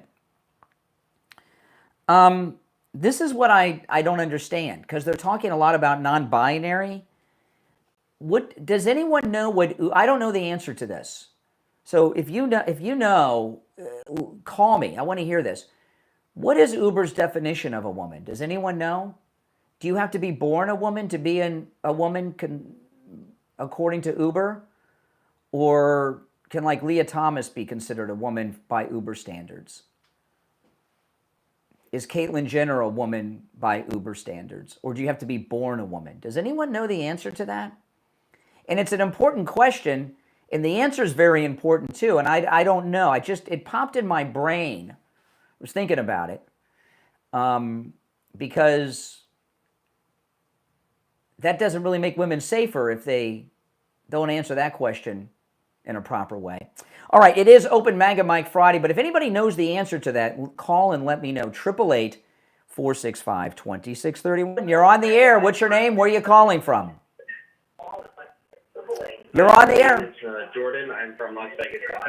Jordan, turn the volume down in the background, man. You got to turn the volume. Yeah, turn the volume down on whatever device you're listening to me on in the back. There's a delay, so turn it down. Mute it. Mute it. You got to mute it. My name is Jordan from Nevada. To be honest, I feel like that makes it a little bit more dangerous for women when they're trying to drive, for having their driver as their preference, because that just makes it more difficult. And wouldn't it also just make people want to, you know what I'm trying to say? Like, you know what I mean? No, I don't know what you mean. Sorry. Try to articulate your point again. Sorry. What I'm trying to say is, like, I feel like it would make it still unsafer even by doing that, because even if people say that they're non-binary, which that doesn't make any sense, I don't believe in that. But, like, I feel like it just doesn't make any sense. I feel like if they're going to go by those rules, they should go by, like, the state IDs. Well, this is what I think. Okay, I got. This is what my rules are. Women should not be taking ride sharing alone, period, without a chaperone. Women should not take an Uber, a Lyft, or a taxi cab, or even walk the streets or jog in the neighborhood without a male chaperone. That's first and foremost. Second, women should not be Uber or Lyft drivers or taxi drivers. That's a man's job. It's just not safe. I can agree to that. Yeah. I see your point of view. Yeah. I don't like it. I don't like it. And my daughter's taken, these things without me, and I hate it. I don't like it. Yeah, I just don't think what they're suggesting is gonna help. I feel like it's making it a little bit more difficult, because now they're just making it more problematic. Well, here's the thing. It's an example of liberalism putting people in danger, right? in the old days, before all these feminazis took over everything, remember Rush, the feminazis? Before the feminists took over, women didn't go around and about without a male escort or chaperone. Now they're all by themselves and vulnerable. That's why there's so many women like this poor girl who was walking home drunk the other night who got killed, right? They get killed because they're out there alone. They shouldn't be alone. And all these other liberal ideas put women in danger by putting them in people's private cars that they shouldn't be in alone. No, liberalism makes life unsafe for women, and a lot of women are dead because of liberalism. And I just want to know what Uber considers a woman to be before they start telling women you can choose a woman driver and you'll be safe. You know what I mean? I don't know if they consider a woman to be somebody born a woman or not, because they're talking about non-binary drivers and stuff. So that sounds pretty woke. Yeah, it's just too much. I feel like what they're doing is they're going on the right path, but not the right way of doing it. You feel? Yeah, absolutely. Absolutely. All right, appreciate the call, man. Take care from Vegas. All right, let's go. You're on the air. What's your name? Where are you calling from? Chris from Chicago. Hey, Chris, what's up? Well, no, if this administration is all about transparency, why is Congress continuously blocking the release of the Epstein files? Congress, no, the Epstein files are not being blocked by Congress or President Trump. Hold on, excuse me. I'm answering your question. I'm answering your question, okay? The majority of the files, including this list that everyone keeps talking about, is sealed in the federal courts. President Trump ordered Pam Bondi to release everything. However, many of these records, including the list, is sealed by the court. Pam Bondi went to the courts the other day, and an Obama-appointed judge refused to unseal the list and the names. So this Obama judge is the one who's refusing to release this stuff. That's not true. No, it is true. It was in the news yesterday. No, the only thing the judge was responsible for was testimony. That was it. No, that's where the names are. That's where the names are. That's not true, Chris. It is true. It's not true. It is true. No, it's okay. Right now. But you know, here's the thing. Here's the thing. No, I'm not done. I am not done. I'm not done. Shame on you. Shame on you. You know darn well that if that judge had been appointed by President Trump or Bush or any Republican, you'd be all over them. But you know they got appointed by Obama, so you don't blame, oh no, the judge didn't do anything. You call in and care, you pretend to care about the abuse of women, and all you are is some partisan hack from Chicago, the most dangerous city in America. Can I talk, please? Respond to what I said. Respond to what I said. Okay, Mike Johnson went on Face the Nation. He explained why the judge could not release the files. That's all it was. Oh, so now all of a sudden you agree with. So now all of a sudden you agree with Mike Johnson. Well, Mike Johnson. All right, appreciate the call. Don't pretend to care about victims. But if it's an Obama judge, because Obama appointed the judge, the judge can't do anything. Jerk. Really, I'm serious. You're on the air. What's your name? Where are you calling from? You're on the air. It's Jerome. How's it going? You gonna hang up again? Well, you got on twice, Jerome, and I have like two rules. You just hung up on the guy. 2 rules, and one of them is 1 call per day. Well, then, Don't hang up on people. I'll do whatever I want. Who are you? Get your own show. Full discussion, that'd be great. It's not up for you. Excuse me. It is not up to you to determine what we do on this program. All right. Oh my goodness. It's time. The show's flying by. We're halfway through. We'll be right back.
All right, we'll be back in seconds.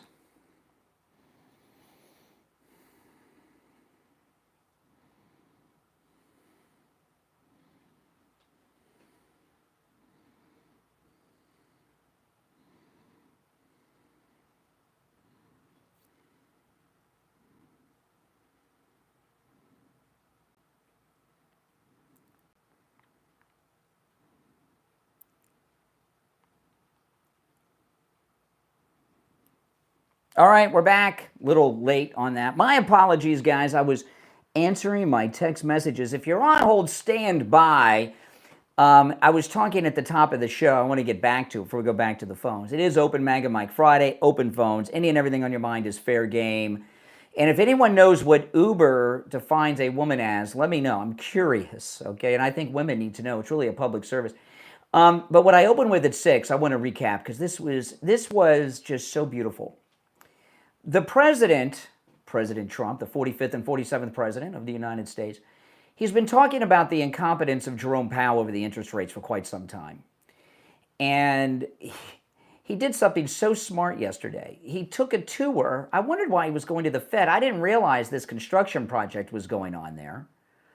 But President Trump went over to the construction site at the Fed to walk Jerome Powell through with the White House press corps to show that this guy who will not lower interest rates, Jerome Powell, is a financial wreck, doesn't know anything about the economy. Look at this project that's almost $1 billion over budget. And just walking through the construction site was humiliation enough. And then they get to the end of this construction hallway with the white hard hats on. President Trump starts talking about the cost overruns.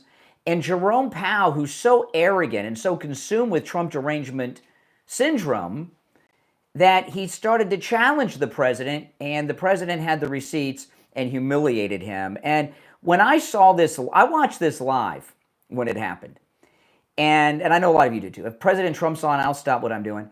And when this happened and I saw it live, it was so shocking to me, I couldn't believe I saw what I just saw. I had to rewind it to watch it again. I watched it like 3 more times before it sunk in. This really happened. Okay, so here it is. About 3.1 billion, went up a little bit, or a lot. So the 2.7 is now 3.1, and yeah, it just came out.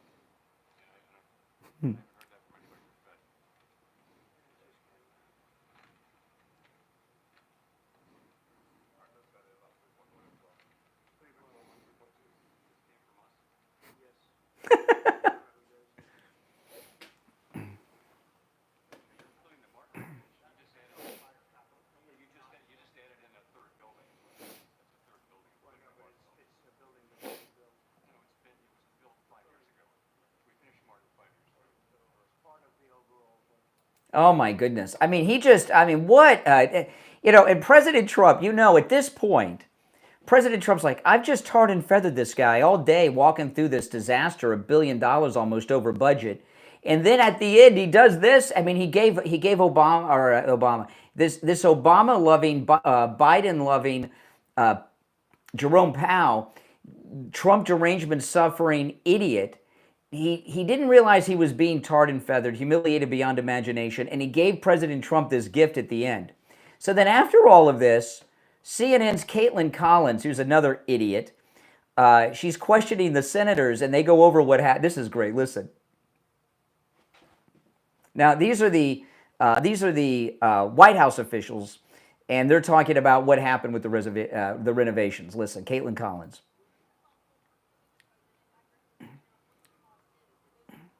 See, now, Caitlin Collins, she's immediately, you notice anytime there's a live reporter in Washington, I'm always hearing police sirens in the background. President Trump's been talking about taking over the city fully because the crime's so high. You notice that? There's always sirens going on in the background. But here's Caitlin Collins trying to help Jerome Powell after this humiliation.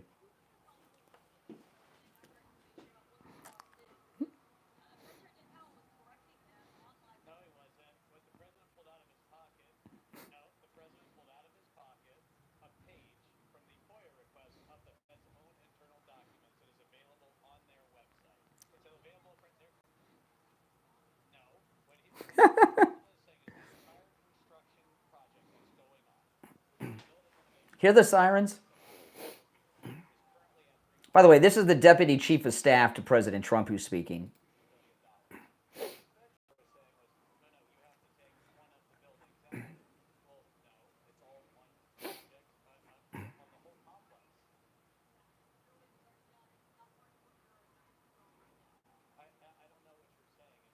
She doesn't either.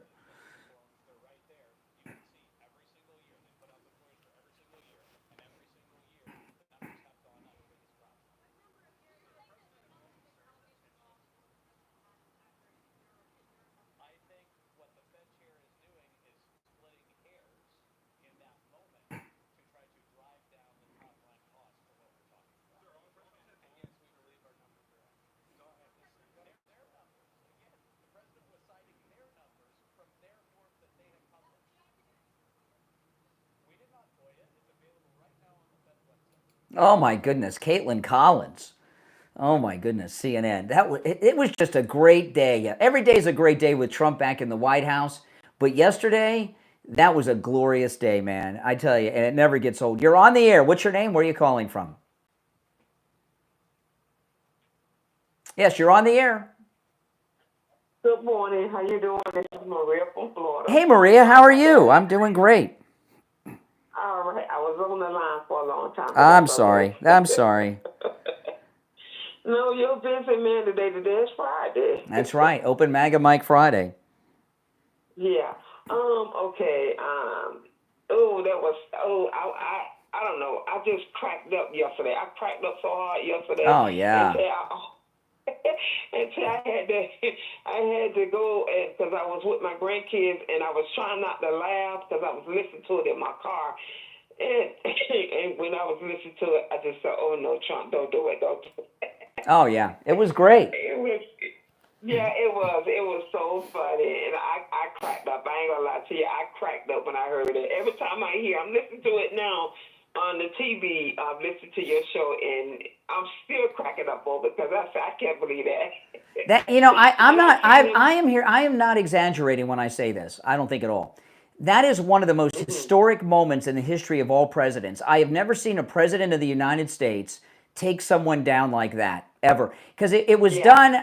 It was done in comedy. It was such a. President Trump knew he was going to walk around and show that this guy doesn't understand finances. He's $1 billion over budget, and this thing at the end, that wasn't supposed to happen. But Jerome Powell's so stupid, he started questioning Trump at the end there like an idiot. Yeah, that's what I said, because I looked, and I said, wait a minute, you are questioning, oh my God, that's the worst thing you can do, because he got the paperwork, he got the files. I don't know why he goes empty-handed. He never empty-handed when he making a deal, or he negotiating, or he dealing with someone that don't know what they're talking about. I hope the president puts that budget note in his presidential library. Right? They should have. There should be a whole thing in Trump's presidential library just for this moment. Just for this moment, where they just play this on loop and they have the document right there under the glass to look at. But I was calling because I heard the guy was speaking to you, and I can honestly say, if I was in your shoe, which I was not, I think I would have called the guy a jerk. Get off my radio. You're a jerk, because I'm telling you that the judge blocked the release of any kind of files. The president and the DOJ do not have those files. The names are in the court files that are sealed. And and there's a lot of confusion on who the perpetrators and who the victims are. And a lot of these cases haven't gone through the process, so they're sealed under court order, the names, by an Obama judge. And that guy and for that guy to call in all high and holy, they won't release it. If that judge was a Trump judge or a Bush judge or any Republican judge, they'd be all over the judge. But appointed by Obama, the judge has no rule. What's President Trump and Mike Johnson are supposed to go against a federal judge's order now? Exactly. It's all ludicrous, and it's all a bunch of jokes. People, these liberals, they're jokes. And yesterday, I was listening to the interview with Mike Johnson, and he was telling, I think it was CBS or whoever that was doing the interview with him, and he was asked by, I can't think of the senator name because I don't even know him because I haven't seen him before, and when I do see him, it's like you're talking to a Democrat. So I don't really know his name, but I heard his voice, and he was saying that Mike Johnson won't allow them to get the files because he afraid that Donald Trump's name is going to be mentioned in the file. No, that's and not. Mike Johnson, right? And Mike Johnson shot back and said, "Wait a minute, where was this guy when Joe Biden was in office?" Exactly. Exactly. He said somehow he interested in these files, but he wasn't interested 4 years ago, huh? Mm-hmm. Yeah, tell me when he really been interested, because he doesn't vote with Republicans anyway. He always say no, and I picked it up right again. Oh, Tom Massey. Oh, really? Yeah. And that's what he was. Yeah, that's saying. right. So, All right, hey, listen, Maria, I got to run for a break, but you're spot on and right on the money. Have a great weekend. I want to talk about the great MyPillow 3-inch mattress topper. I was talking earlier in the first hour about this. When it's time to go to bed at night, my wife and I, we don't watch the news because the news stresses you out. So I like to put on something real, relaxing to calm the brain down. And we've been binge watching this very funny. I'm not in the sitcoms, but I like this one. It's called Corner Gas. It's a Canadian sitcom from like 20 plus years ago, but it's very, very good. Each episode is 22 minutes.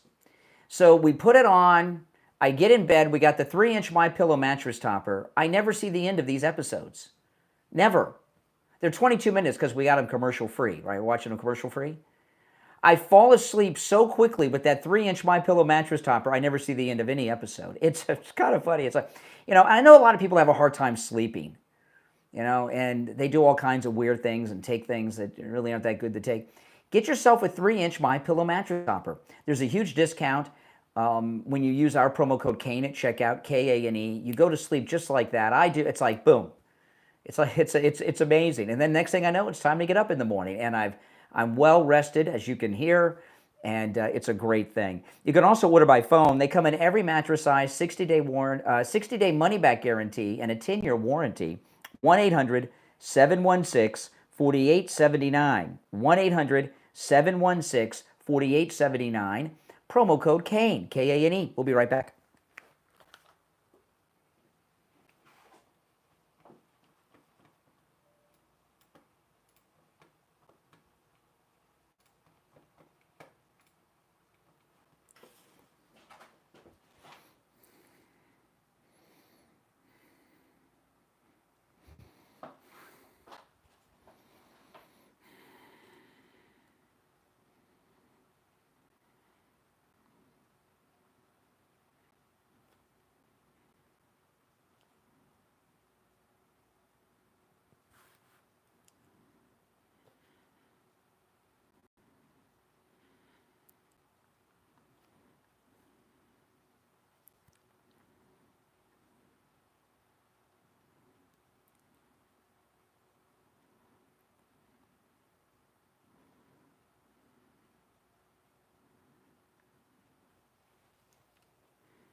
All right, we'll be back in about a minute, guys.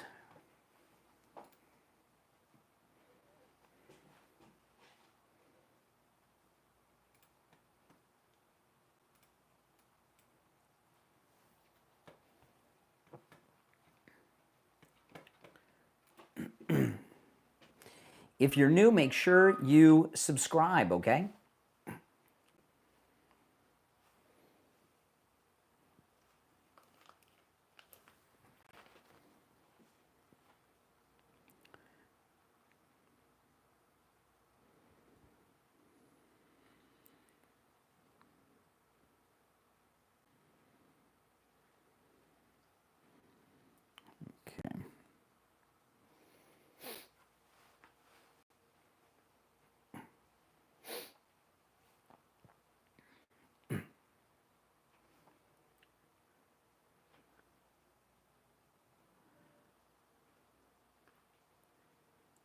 Welcome back, everyone, on this Open Phone, Open Mega Mic Friday. This is the Steve Kane Radio Show, Florida's longest-running radio show. My name is Brian Craig. Call us on hold, hang in there.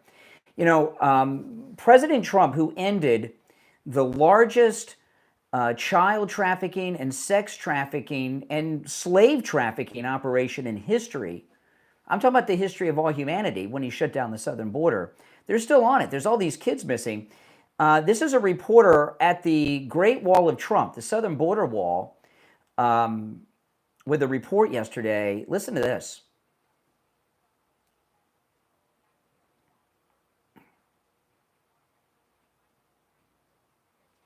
Wow.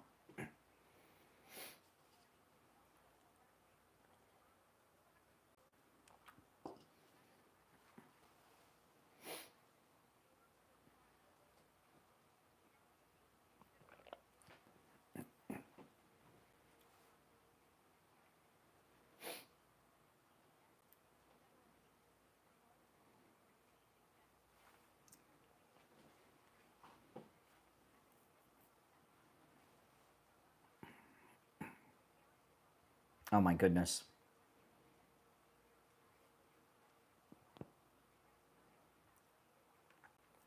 Oh, my goodness.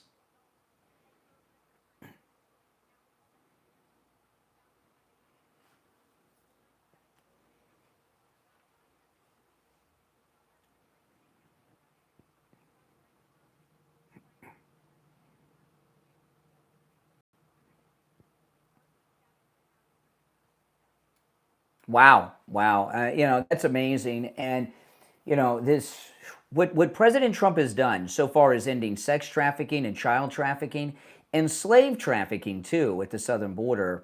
And now ICE continues its mission while the liberals are trying to dox them and undermine them. This is, what an amazing story, although there's a lot of kids they're still searching for. And for them to speak about our president and ICE the way they do when they're doing such great work is disgusting. But that's how Democrats have always been, right? That's how they've always been. It's amazing they got that guy that was throwing the rocks at the ICE officers. He was in Mexico. The Mexican police arrested that guy. He was wearing a motorcycle helmet. I don't know how they identified him, but they did, and they got him, and he's in U.S. custody now, thanks to Mexico cooperating with the Trump administration and extraditing him like that. Did you see there was a story? Did you see the guy that self-deported by accident that was in the news yesterday? Oh my God, this was unbelievable.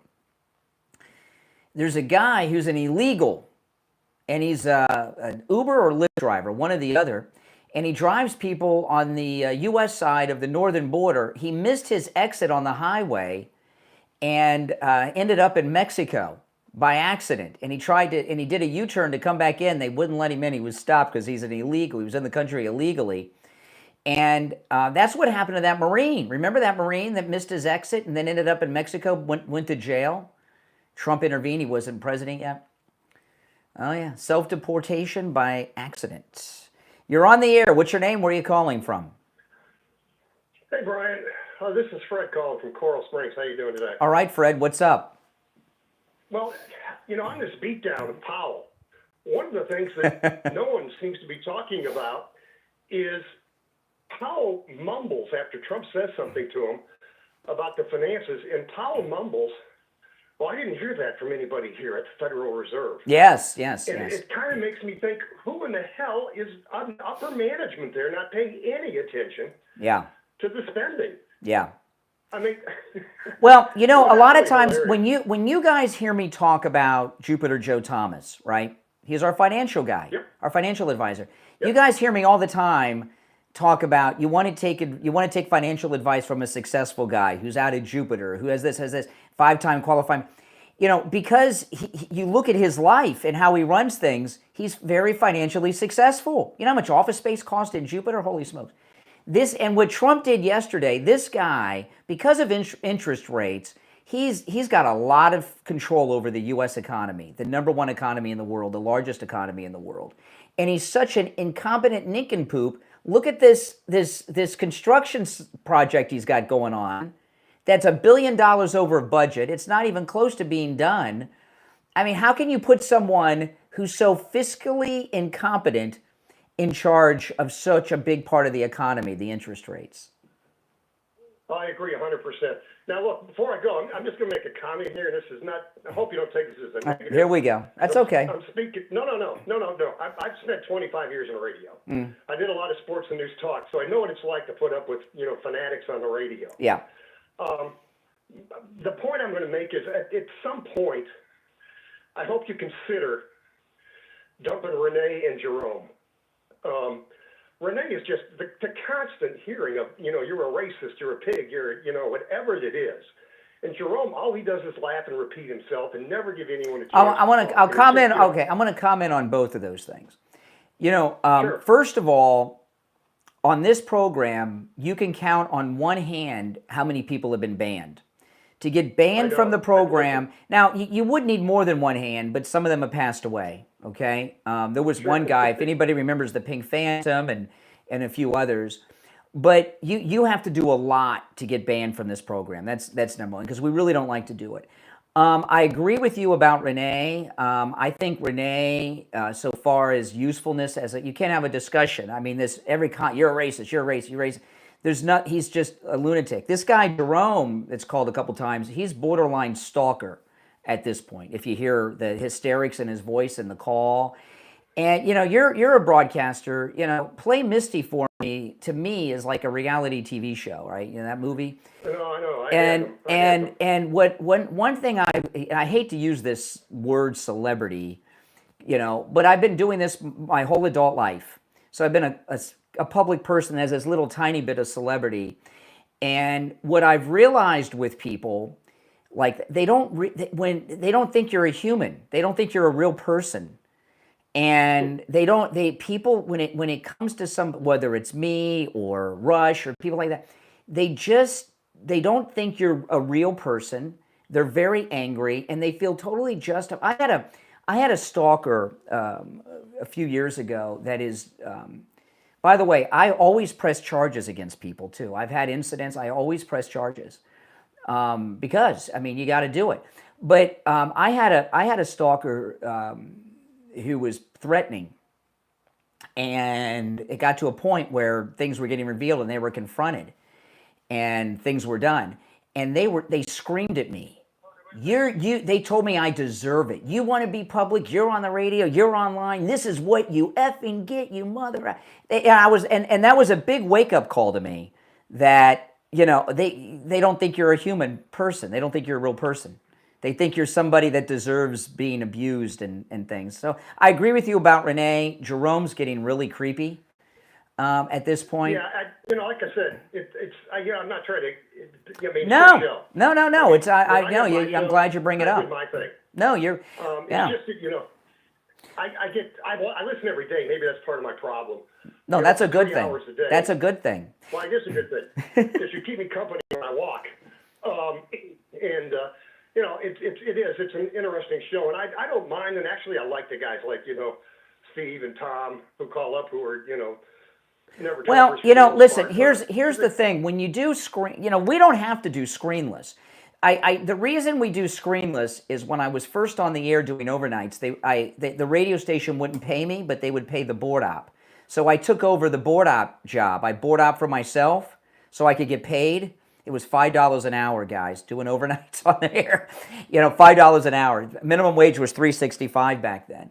And I took screenless. Oh, that was more than my first job. Yeah, it was. I took screenless calls then because I had to, right? And then when I moved up, it's part of the show, and there's many benefits because if you have a call screener and you have the names on the board or anything on the board, you know where they're coming from before you say. And I like the spontaneity of you don't know. So there's more positives than negatives. But the two that you're talking about today, that's the negative side effects of going screenless. Yeah, I know. Renee's usually when I decide I need to go in the outhouse and not listen. No, I'm gonna tell you that Renee is about to be on the ban list. And you're not the only. A lot of people have told me that, including Steve. Okay, and and there just comes a point where the calls are no longer productive. Well, look, keep up the great work. Like I said, I listen 3 hours a day, 5 days a week, and less I'm in bed. Well, I appreciate all of that. I appreciate your comment and listening. And this show, our listeners listen for 2 hours and 45 minutes, 3 hours a day, and that I really appreciate that. It means a lot. I appreciate it. I got to run for the top of the hour, but I appreciate all of that. Go. All right, take care. Yeah, he's a radio guy. He knows it's break time. All right. If you're on hold, hang in there. We'll take our break for the top and be back with your calls after this.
Hey guys, we'll be back soon. All right, we're back in just a short amount of time.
There's one thing I want to play that's unrelated to all this stuff. There it is. Okay. Stand by. If you're on hold, hang in there.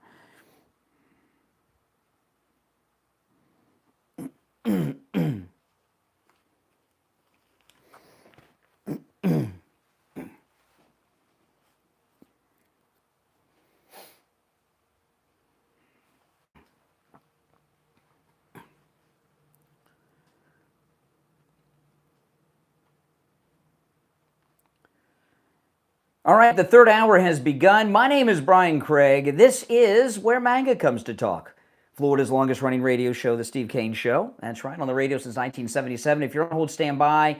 Now, you guys have noticed Steve hasn't been here this week. I was hoping to have him back today, but I did want to tell you, Steve's been under the weather lately.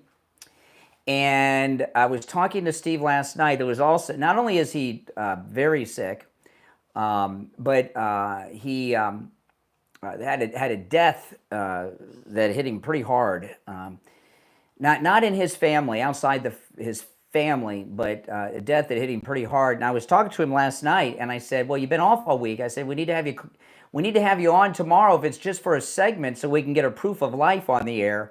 And he laughed and he said, "Okay," but he said, "I'm so sick. I don't think I can get." You know, when you're sick. You know, you got colds, you got flus. I know this is, for me, it's the most difficult part is to get up in the morning and get on the air, isn't it? All right, now, but anyway, I'm hoping Steve will be back with us on Monday. Okay, before we go back to the phones, I want to play this clip. AI scares the living daylights out of me. And I know I'm not alone on this. And I know a lot of people, we all like the new fancy things. And, when the internet was new, we never envisioned what we would have today. And over the years, I've embraced all the updates and everything that come out with this show. And that's one of the things that has made this the longest running radio show is, we always embrace new technologies. But this AI is scary as nobody's business. And I came across this. This is one of these experts talking about AI and what airlines are going to be doing with AI. And I wanted to play, this is some scary stuff. I know President Trump's talking a lot about AI and he's embracing it because once a technology is invented, it's out there. And he wants it based here, just like with the crypto. He wants the crypto based here, not Uzbekistan. And we want AI here, not in some Russian republic, right? I mean, I get that and I agree with that. But AI scares the living daylights out of me on many, many levels. And this is just something new. Listen to this.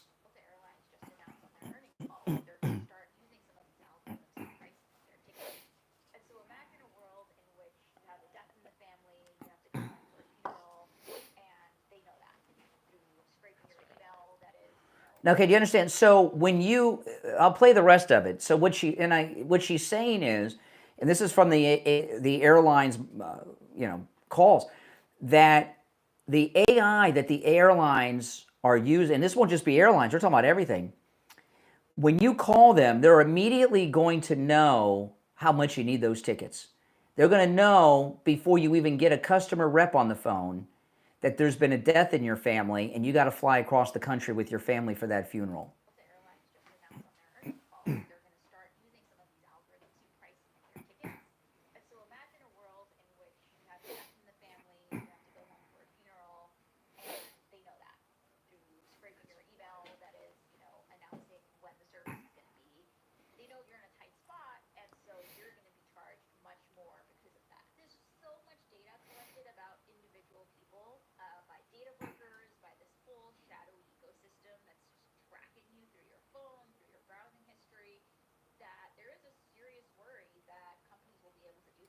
Yeah, and that'll be in every aspect of your life. Can you imagine? That's scary to me. I don't hear anything about AI that doesn't scare the daylights out of me. You're on the air. What's your name? Where are you calling from? Hi, it's Louise, the mask lady in Boca. Yes, Louise. I have to play the devil's advocate. I was in current events class yesterday, and I brought this up. Why, I hate to bring up the Epstein thing again, it's so boring. Why aren't women ever accountable? Why are they always chastising the men? What are you talking about? I saw another. It seems like every week there's another female school teacher going to jail for having sex with a teenage student. Yeah, but I mean, even in the Jeffrey Epstein case, were these girls kidnapped? Are women that stupid? I don't.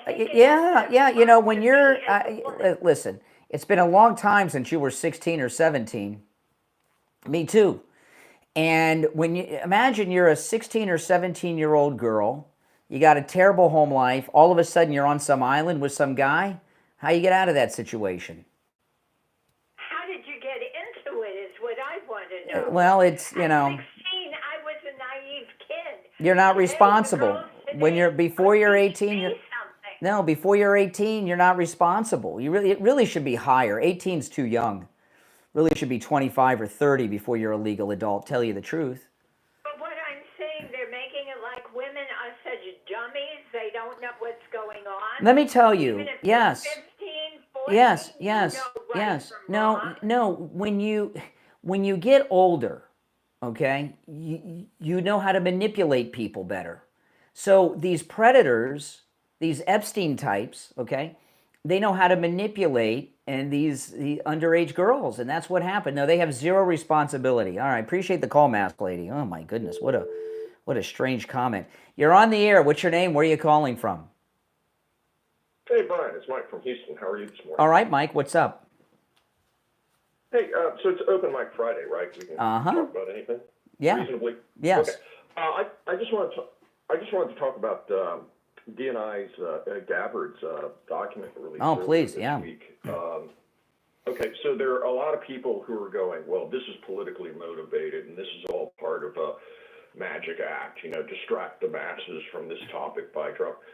If it had been anyone other than Colonel Gabbard, I would have been suspicious. But Colonel Gabbard is a woman of such sterling integrity and probity that I believe it. I haven't read the documents, but I believe that everything that she's produced is the truth. Okay, I have no doubts about it. And the other thing I was going to say is she came out on nationwide television and she dropped the T word on Obama. Mm-hmm. And that she did that in a forum where she did not enjoy immunity from defamation or libel. And that tells me, and this is a smart woman, and that tells me she's got the goods. And if you notice, nobody has come back with, I'm going to sue. I dare you, to repeat that. Nobody's. Yeah, in fact, Clapper said he lawyered up already. He's got. He's worried. He's worried. Yeah, I think they all are. And the other thing I was going to say. Comey's not worried. Comey's not. He's completely insane. You can see it in his face. He's completely insane. Yeah, well, he's always been kind of out of touch. But the thing I was going to say is there are people that are saying, especially people, this is 8-9 years ago, water under the bridge. Blah, blah, blah. No, I'm sorry. These people need to be put up on the stage, illuminated by the light of justice. Look, this 8 years ago thing, how many times have you seen a story that somebody did some DNA test, and then they find out that their cousin, who's 85 years old, is a serial killer in California, like that Golden State Killer, I mean, they're getting people that are committing crimes. They got a guy the other day who was like 90 years old, I saw about a week ago, and he killed a girl back in the 70s. He just got, you don't say, well, these are old crimes, we're not interested anymore. I've never heard such a standard. Well, the other thing is this, and we were talking about this years ago. This is a direct undermining of the democratic system, okay? And you can't allow people to get away with that. There has to be retribution. Well, maybe not retribution, but there has to be justice. And what they were trying to do, when you use the coup word, between this Russia thing and the Mueller investigation, which came out of it, they thought, and this was their move, that Trump was going to be forced to resign from office and Mike Pence was going to become the president. That was their plan. And Megyn Kelly, a lot of people don't know this. She's an attorney. And I was listening to Megyn Kelly talk to that Tlaib guy that had the Twitter files. And, you know, she's interviewed him a couple times this week. And she shouldn't, he's a good guy, Tlaib, but this is not his strong suit. But anyway, she said, and again, I'm not a lawyer, but she is. She said statute of limitations doesn't kick in until somebody finds out about the crime. And these documents were hidden. I don't know if that's true or not, but that's what she said. That was her legal opinion. And she's an attorney, you know.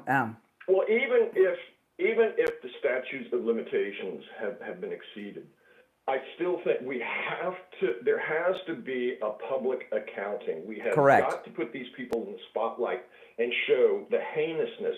And I'll tell you, there's something else. A couple of days ago, you were asking, you know, why would they do that? Was this the Obama got upset because of the birthright? I personally think it's beyond that. People like Obama and Brennan don't get to that position by being easily right. These people put their cause first. It's about the only thing positive I can say about them. It's a terrible cause, but they put the cause of Marxist-Leninism first. They will lie. If you ever read Whittaker Chambers' witness, he talks about. Listen, I'll tell you why. Let me slow you down because you're on to something here, and I'm late for the break, but you made a good point. I was just thinking about this last night, and since you brought it up, I'll bring it up now. Here's the deal. One of the first things, do you remember one of the first things that Trump did when he was president the first time? One of the big things, and a judge came in and stopped him. Do you remember what it was? No, I don't. The Muslim ban. Yeah. The Muslim ban. Remember that? Right. And all these Muslims we have in the country that are trying to take over New York City and the Somalians of Minnesota and all this stuff, that's all Obama's doing. Right. And the Muslim ban was something that was very much talked about. And I believe that Barack Obama is a Muslim, and he was bringing Muslims in here to transform this country. And by the way, he believes he's a Muslim because they told George Stephanopoulos, my Muslim faith, remember.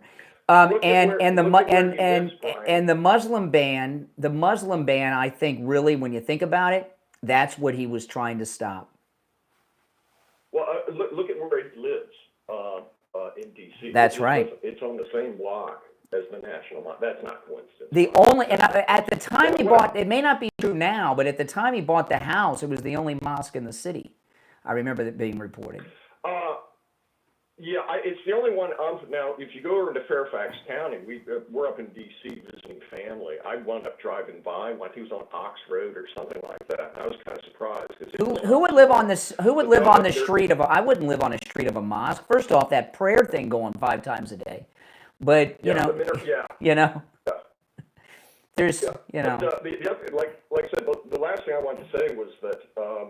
These people are diehard Marxist-Leninists. The cause comes first to them. They will lie. Yeah. They will lie to your face. They will spread misinformation. That whole dossier, that whole cabal, that whole thing was all about keeping the football moving downfield. They were going to so throttle President Trump if they couldn't get him out of office on the first term.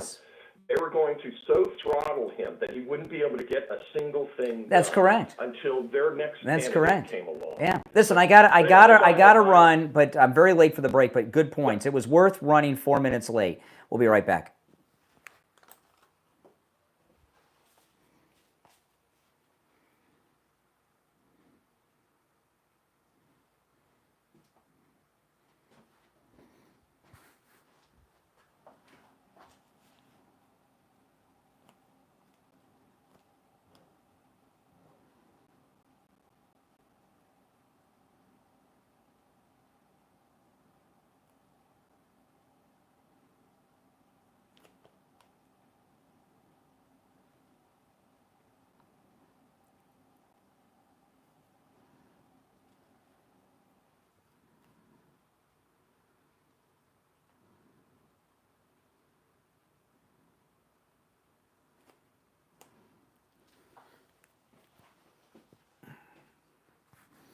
We'll be back in just over a minute. If you're on hold, hang in there. We'll take some calls when we get back.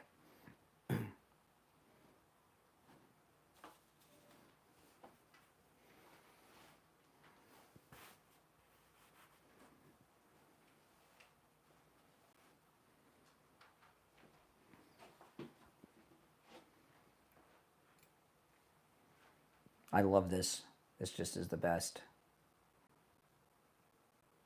Don't you love that? Trump did such a great job with that guy. Less than a minute, we'll be back. If you're on hold, hang in there.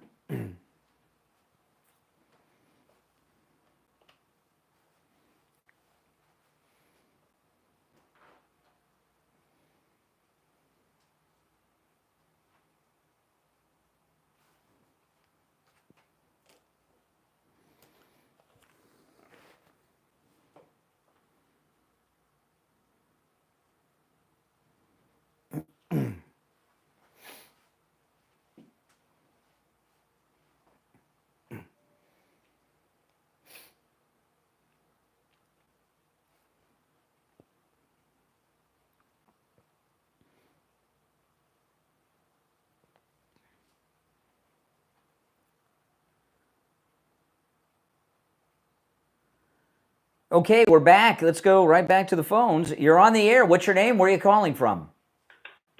Hey, Brian. Good morning. It's JJ from Mass. Hey, JJ. You know, watching Trump and Powell yesterday. Oh, was, brilliant. was pretty damn entertaining. Powell, he kind of reminded me of this elite guy, city guy. Goes out to the countryside, a rural area, to a farm, and he's looking at all the animals in the pasture, and he points at one of the animals, and he asks the farmer, why doesn't that cow have horns? And the farmer just looks at him and says, well, that cow is a horse. He just looked so out of place. You know what you're right on the money with that. And what he is, he's a typical government worker. He doesn't know jack about jack.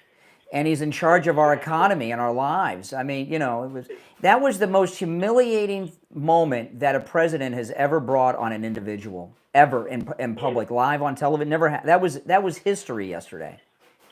It did not get it just doesn't instill confidence, and that's what Trump is doing. He's bringing back the competence and caring. He's got the most his cabinet. Well, what Trump did, President Trump's been talking about this jerk even on the campaign trail at the rallies about the interest rates.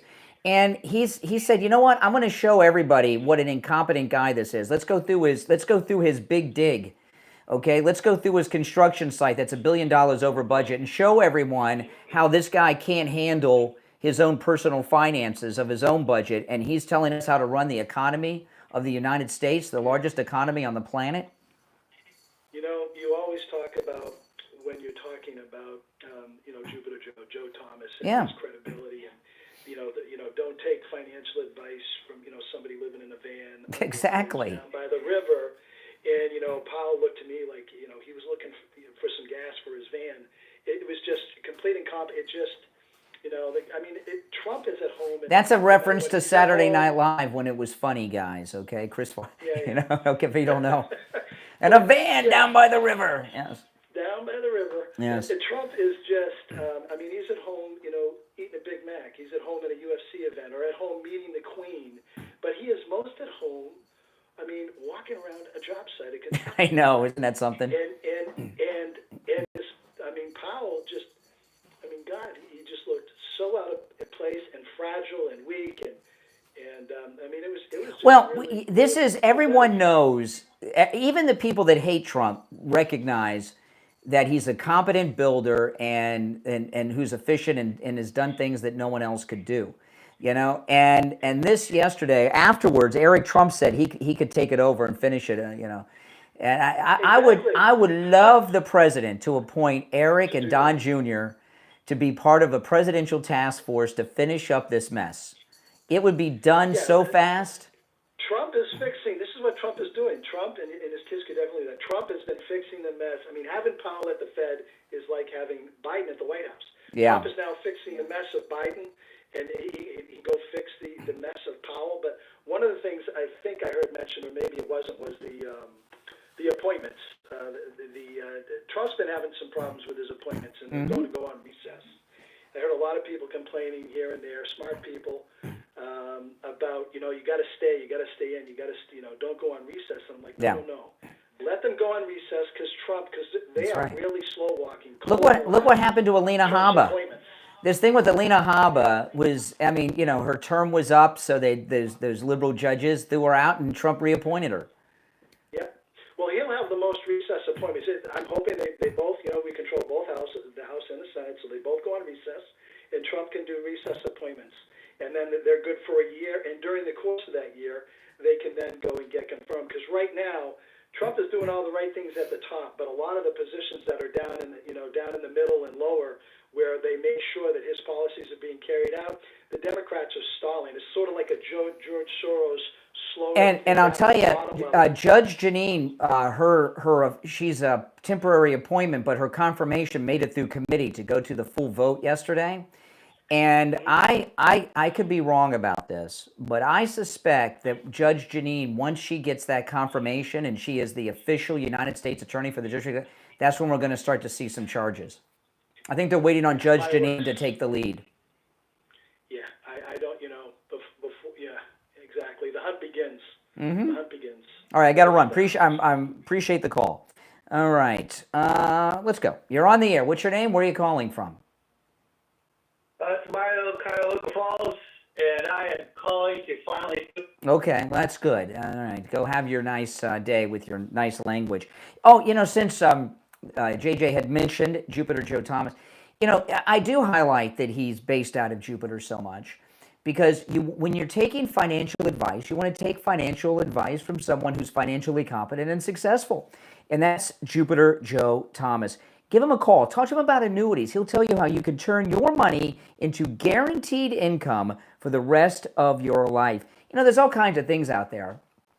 IRAs, 401ks, all this stuff. None of those, no matter what they are, stocks, bonds, they don't guarantee you income for the rest of your life. And with an annuity, you are. And that's a great thing. That's a great thing. When you call Joe Thomas, understand this, okay? He's offering you a free consultation, which you can take advantage of no matter where you are in the United States, and he's going to put together a custom proposal based on you and your situation. These are not cookie-cutter proposals, okay, which is a very important thing to understand. Ask him about that 10% bonus. You can get a 10% bonus on some of these annuities before you leave his office. That's absolutely amazing. Give him a call. Let him run the numbers for you and get that custom proposal. 561-743-0999. 561-743-0999. And if you missed the number, you can find it on his website, jupiterjoe.com. All right, we're coming up on the final stretch. It is open phones every Friday on the program. We call it Open MAGA Mike Friday. You can call in about any and everything on your mind. You don't have to comment on anything I brought up. And we'll take our break for the bottom and be back with your calls. Our number is toll-free, 1-888-465-2631, 888-465-2631. We'll be right back.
directly to Tom reported cell phone 954-604-4602.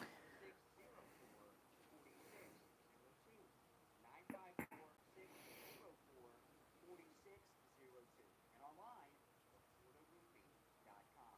Frank, thanks a lot. Thank you so much, Brian. You have a wonderful day. All right, we'll be back in about a minute. Actually, less than a minute, about 30 seconds, we'll be back.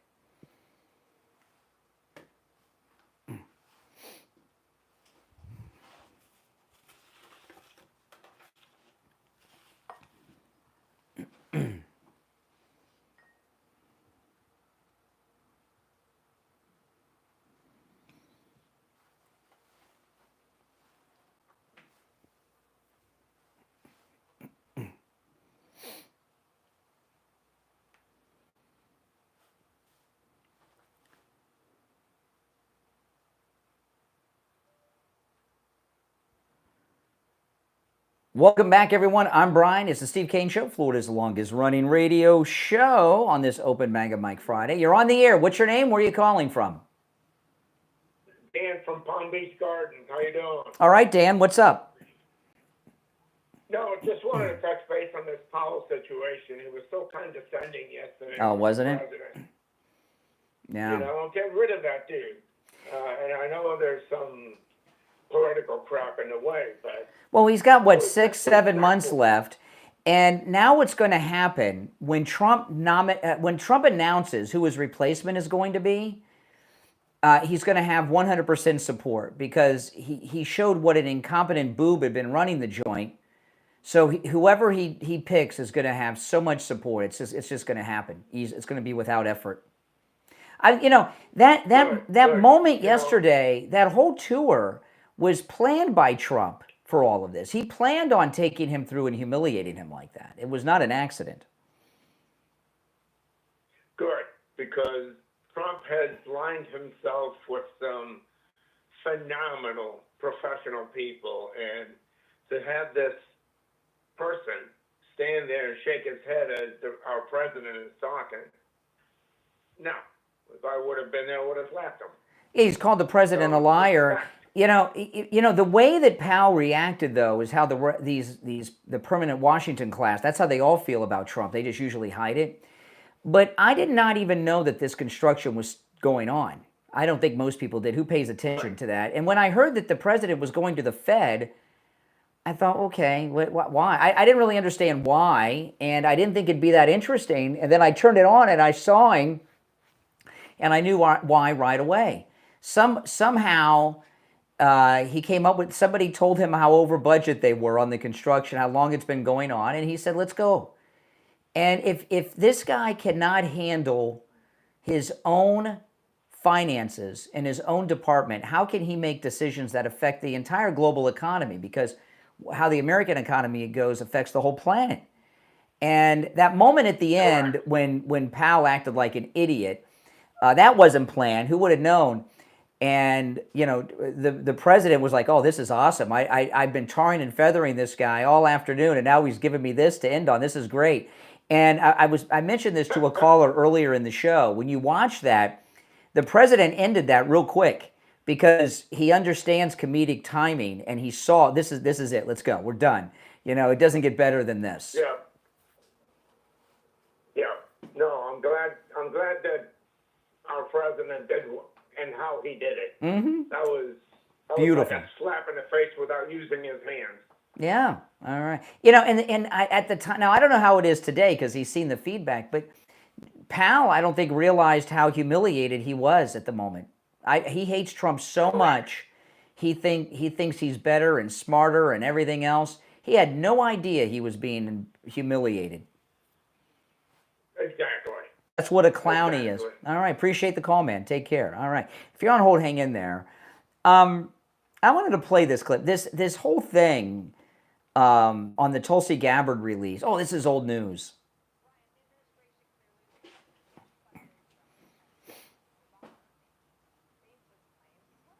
Baseless claims. They have documents, right?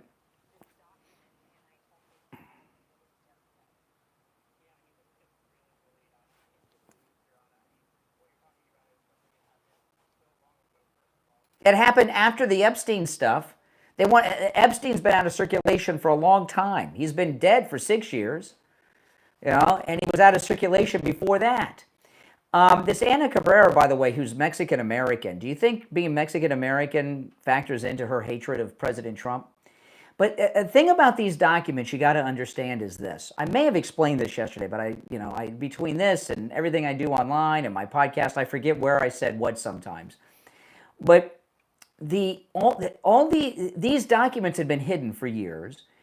Obama ordered these fake narratives to be put in these intelligence reports. So when they keep pointing to Republican members of Congress or the committee with Ted Cruz, they said there was collusion. They were basing their findings on the false intelligence that Obama had them craft. And the people in that room were getting more names all the time with Obama. Brennan, Clapper, Comey, Susan Rice, Loretta Lynch was in there, Biden was in there. We're getting new names all the time. This radical cell of lunatics. And the way to look at it is this. If some guys that work at the U.S. Mint, where they print up the $100 bills, got together after hours and said, we want some money ourselves, and printed up $10 million in $100 bills and left with them, would they look like counterfeit bills? No, because they were made through the same process as the regular $100 bills. Well, that's what's happened with these fake intelligence reports. They had the same people craft them through the same process on the same documents and everything else. So they look real, it's total fiction and made up at the order of Obama. So that's why Ted Cruz's committee and all these others said there was Russian collusion, because that's what the intelligence report said. They didn't know they were fake. The documents showing everything was fake have just been declassified. They were hidden from even the president in his first term. You're on the air. What's your name? Where are you calling from? Scott from Kansas City. Hey, Scott. What's up? I've been busy, but I haven't seen too much of this business with Powell and the hard hat situation, but I've seen it on the side, and it's part of something I've been thinking about. I'm going to throw it out to you, and I'd like your feedback. Trump has been in the construction industry in the 1980s, in the 1990s. It's his turf. He knows his way around it. And what I was thinking about,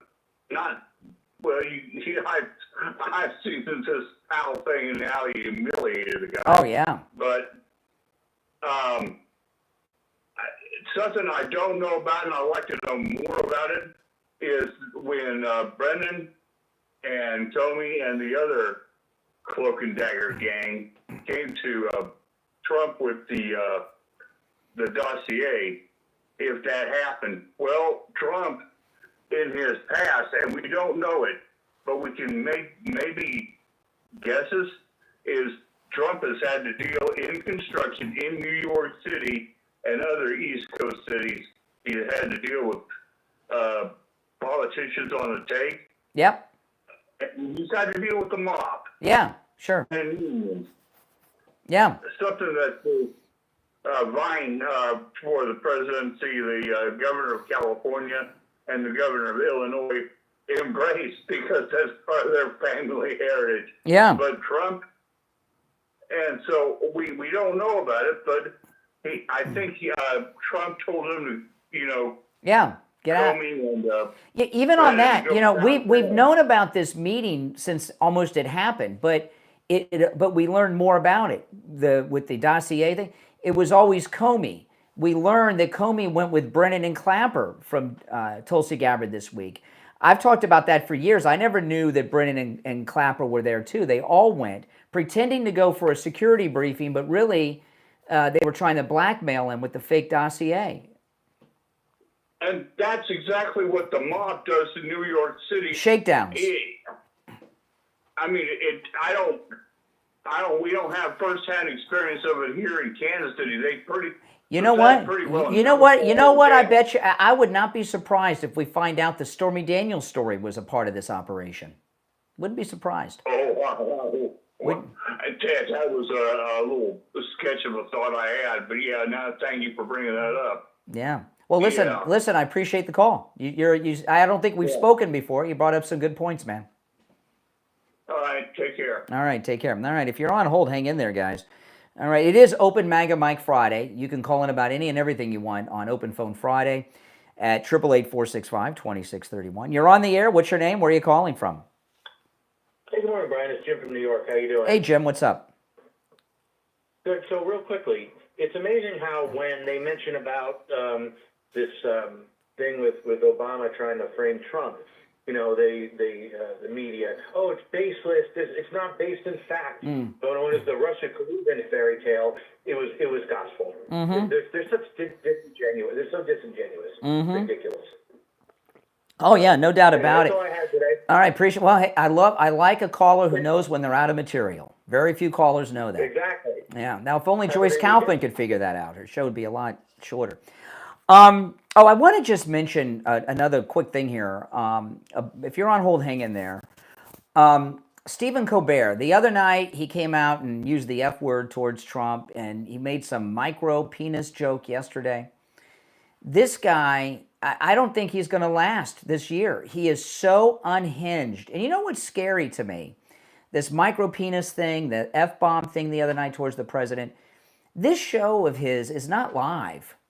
If it were live, you know, this is taped. How many people have to go through this, okay, to make it to air on a tape show? And I was talking, there's something going on here, and I'll tell you what I think it very well may be. A normal person who had some sense and some sanity, unlike Stephen Colbert, if this happened to them, they would say, you know, he's a lifelong comedian. I heard an interview with him on Conan O'Brien's podcast a few months ago. And they were at Second City together, and he was sleeping on some couch at somebody's house that Conan set up before they were famous and everything else. So he thinks he's like this comedian. A normal, sane person in that situation would prove that they're as great as they say they are, and spend that year doing great programming, driving the ratings up, and parlay that into another job. But the F-bombs, the micro penis last night. So how's this making it to the air? CBS, you know, everybody has a contract like this with moral clauses. And contracts, you know, everybody wants a contract in broadcasting. And people don't understand contracts.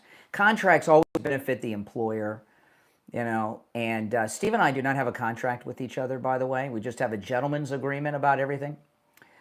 And I think CBS is trying to get rid of Colbert. If they get rid of him, they don't have to pay him the $20 million for the rest of the year. And they may have an idea of firing. He's doing a very good job of giving them all kinds of reason to take him off the air and plug somebody else in. He's out of control. And it's very unusual. When this announcement came down the other day, I told you guys, I said, you know, it's very unusual for someone to get fired and then be on the air still because they're ticked off. They could go on the air and say anything. Yet he's doing it every night on a taped program that's still making it to air, saying disgusting, stupid things like this that are beyond the boundaries of good taste. CBS is trying to get rid of him without having to pay him the $20 million or any severance deals they may have. I'm telling you, that's what's going on here. And it's probably going to happen. Now, there's also a lot of talk about the View going on hiatus that Joy Behar announced. I don't think Joy Behar made that announcement on accident. I think she did it on purpose to put a spotlight on it. She said, oh, we're going on hiatus. We have one more show. Am I allowed to say that? That show was live. She knew exactly what she was doing. Joy Behar, I know some people are saying they're not going to cancel. They're not canceling The View. They're just going on a regularly scheduled hiatus.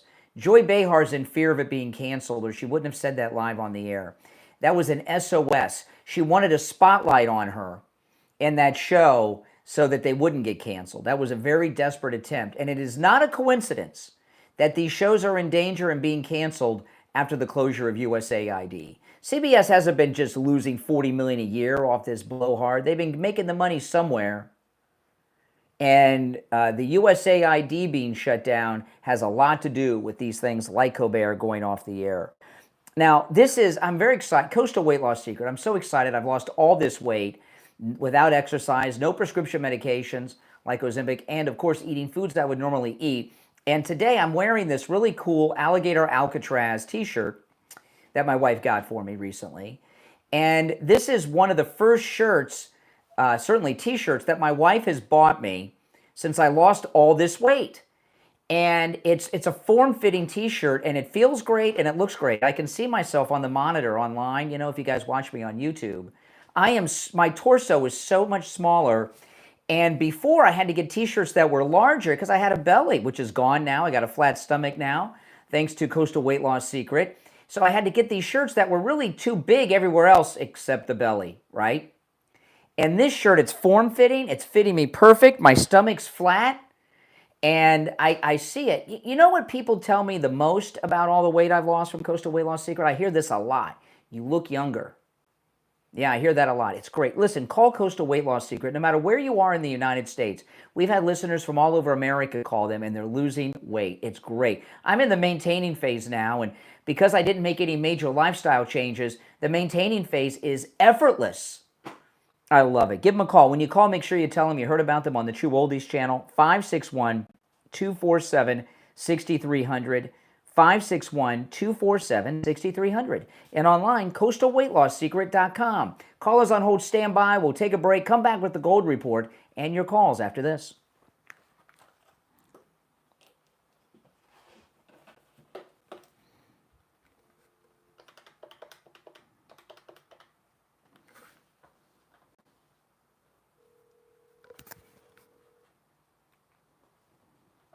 Hey, hold on.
All right, welcome back. I'm Brian. It's the Steve Kane Show, Florida's longest-running radio show, and it's time to check in with William Youngerman from the offices of William Youngerman Incorporated in Boca with our final gold and precious metals report of the week. William Youngerman, how the metals looking?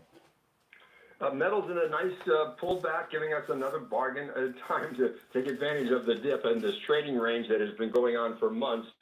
Gold finding support around $3,300 and resistance up above the $3,400 price range. And yesterday we saw after we got up to over $3,400 this week, pullbacks pushing gold down to $3,367 yesterday, which was down $18.70. Silver was down 17 cents at $39.01 the ounce. Platinum closed down $3 at $1,409, and palladium was down $44 at $1,232. The rundown continues this morning as we see gold down another $30 at $3,337, and silver down 26 cents at $38.75. Platinum down $27 at $1,382.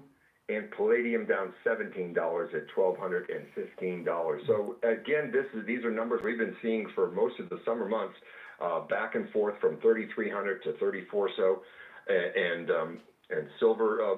Silver's still maintaining pretty nicely. Oh, yeah. The $38 nice.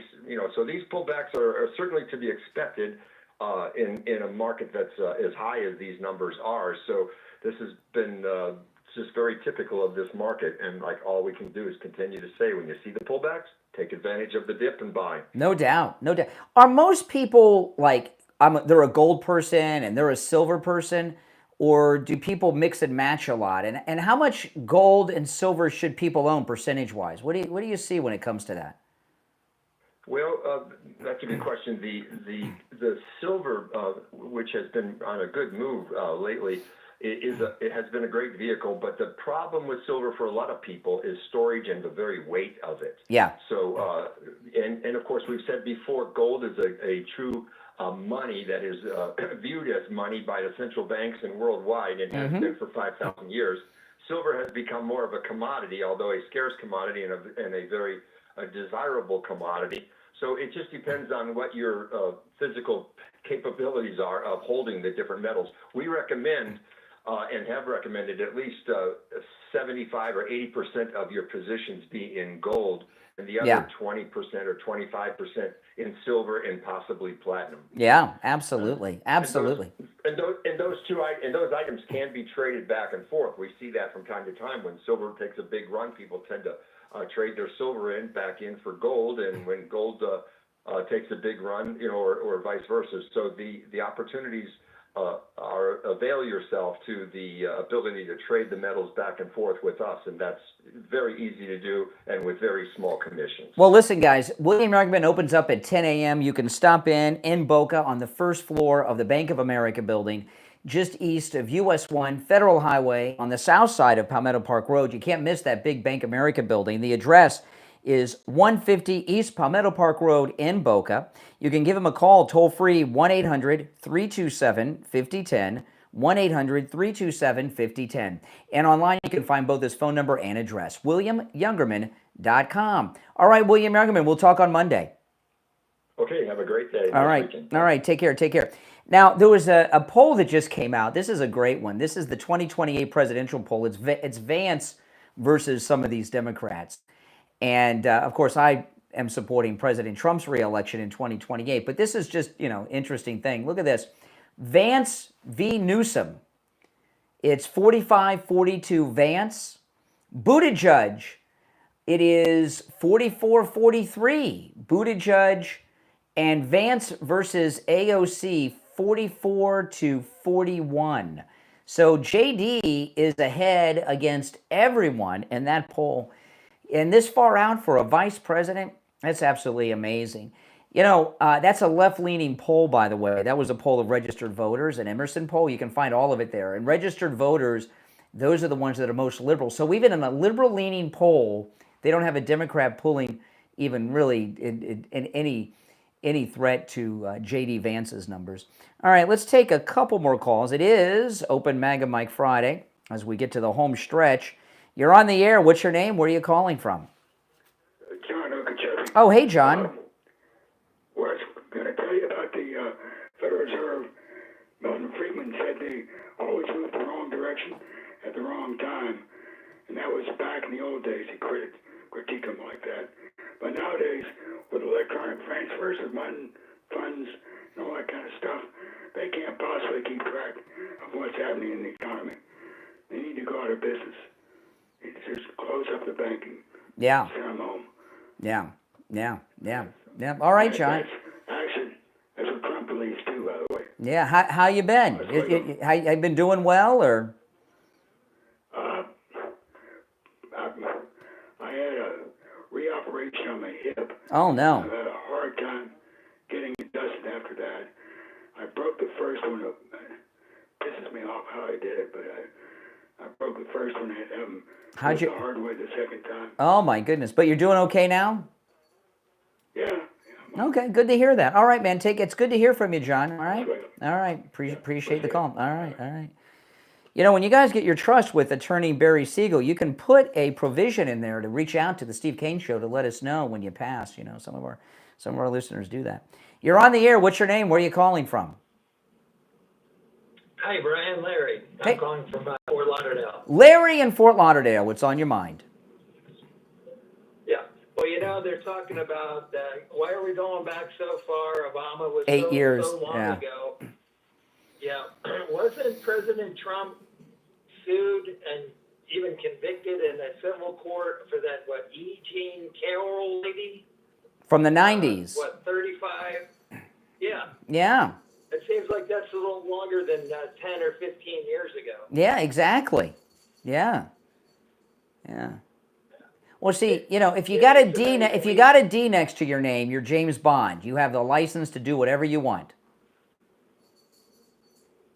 Exactly. Great show, Brian. All right, take care, take care. All right, we're getting into the lightning round phase. You're on the air. What's your name? Where are you calling from? You're on the air. Hey, Brian, Mike in Fort Lauderdale. How are you? All right, 2 callers a row from Fort Lauderdale. We're hot in Fort Lauderdale today. What's on your mind? I know it's kind of late. I don't know if you discussed this, but did you happen to see Laura Trump's interview with the 3 ICE agents on Saturday evening? With the ICE agents? No, I missed that. Yeah, it was classic, man. It's unbelievable what they're going through with the public attacking them, the Democrats putting them down and trying to prevent them from doing their job. It was a great interview. I mean, if you could catch it, I don't know if you can catch it somewhere. Yeah, I'm sure I can find it online. Yeah, it was on her Fox show. I'll look it up. Yeah, it was unbelievable, man, what these guys have to go through trying to defend, the American people. Mm-hmm. It's really crazy. Larry Trump with the ICE agents. They certainly are. I mean, I'm glad they got that guy that was throwing the rocks at the ICE agents in L.A. That was awesome. He was shocked. He was hiding out in Mexico, and the Mexican police grabbed him for us. It's just hard to believe that people are against this, They're more concerned about them than the actual victims. Yeah. It's crazy. I know. This work, so. Well, thanks that's for the all I tip. need to say. Have a great weekend. All right, Mike in Fort Lauderdale, take care. If you're on hold, stand by. It's the weekend, right? In just a couple of minutes. Doesn't everyone's weekend start at 9 a.m. on Friday?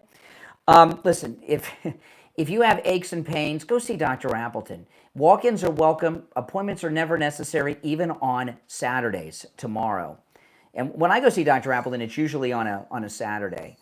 And when I tell you that the laser away pain treatment works, it works. I've gotten my life back. He's rid me of pain 7 times. Many of the pains I've had for years, decades. That arthritis that he rid me of. I mean, I've heard about arthritis my whole life, but it's one of those things you got to experience and understand. Arthritis it's just so bad. I was doing everything. And I went to see Dr. Appleton, and this was the arthritis in my hand. And he examined me. He says, Brian, you have arthritis. And I said, I'm done. All I hear about that is, that's it. I'm done. And he says, no, the laser works with the arthritis. He treated me. He rid me of my arthritis pain in my hand. And that was over a year ago, and the pains have not returned. It's amazing. Give him a call and say bye-bye to your pain too, all right? Dr. Appleton performs all the treatments himself, by the way. 954-973-0710. 954-973-0710. That's 954-973-0710. And online, AppletonCairo.com. All right, we got 2 minutes left, so I'll try to squeeze in a couple people on hold. You're on the air. What's your name? Where are you calling from? Hey, good morning, Brian. It's Lenny from Coconut Creek. Hey, Lenny. How you doing? All right. I know it's short. It's almost 9 o'clock. Mm-hmm. Just real quick, this thing with Jerome, it was absolutely ridiculous. Reminded me of like a candy camera. Oh, yeah.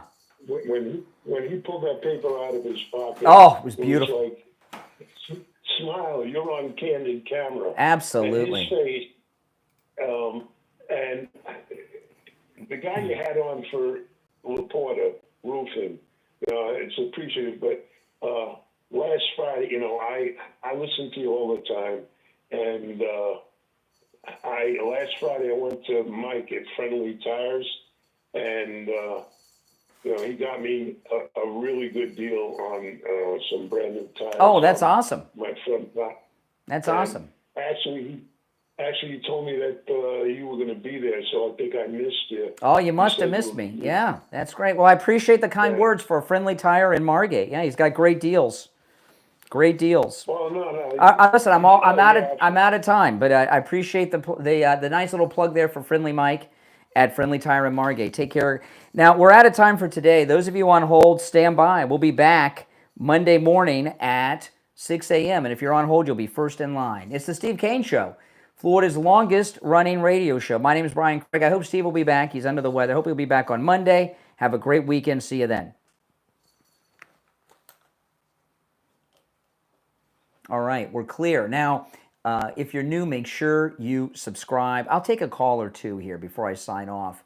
And keep an eye out for my podcast later today. You're on the air. What's your name? Where are you calling from? You're on the air. Okay, all right. You're trying to pussy.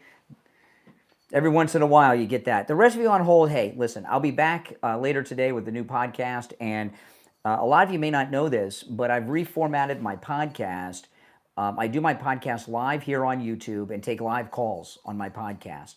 I still upload that to all the podcast platforms. The Brian Craig Show podcast is on all podcast platforms. But I do the podcast live in the afternoons right here on this channel, taking your calls, just like I do in the mornings. All right, been doing that, I guess, about 3 weeks now. And it's a lot of fun, so don't miss it. Make sure you subscribe, click that notification bell. All right, my name's Brian Craig. This is where MAGA comes to talk.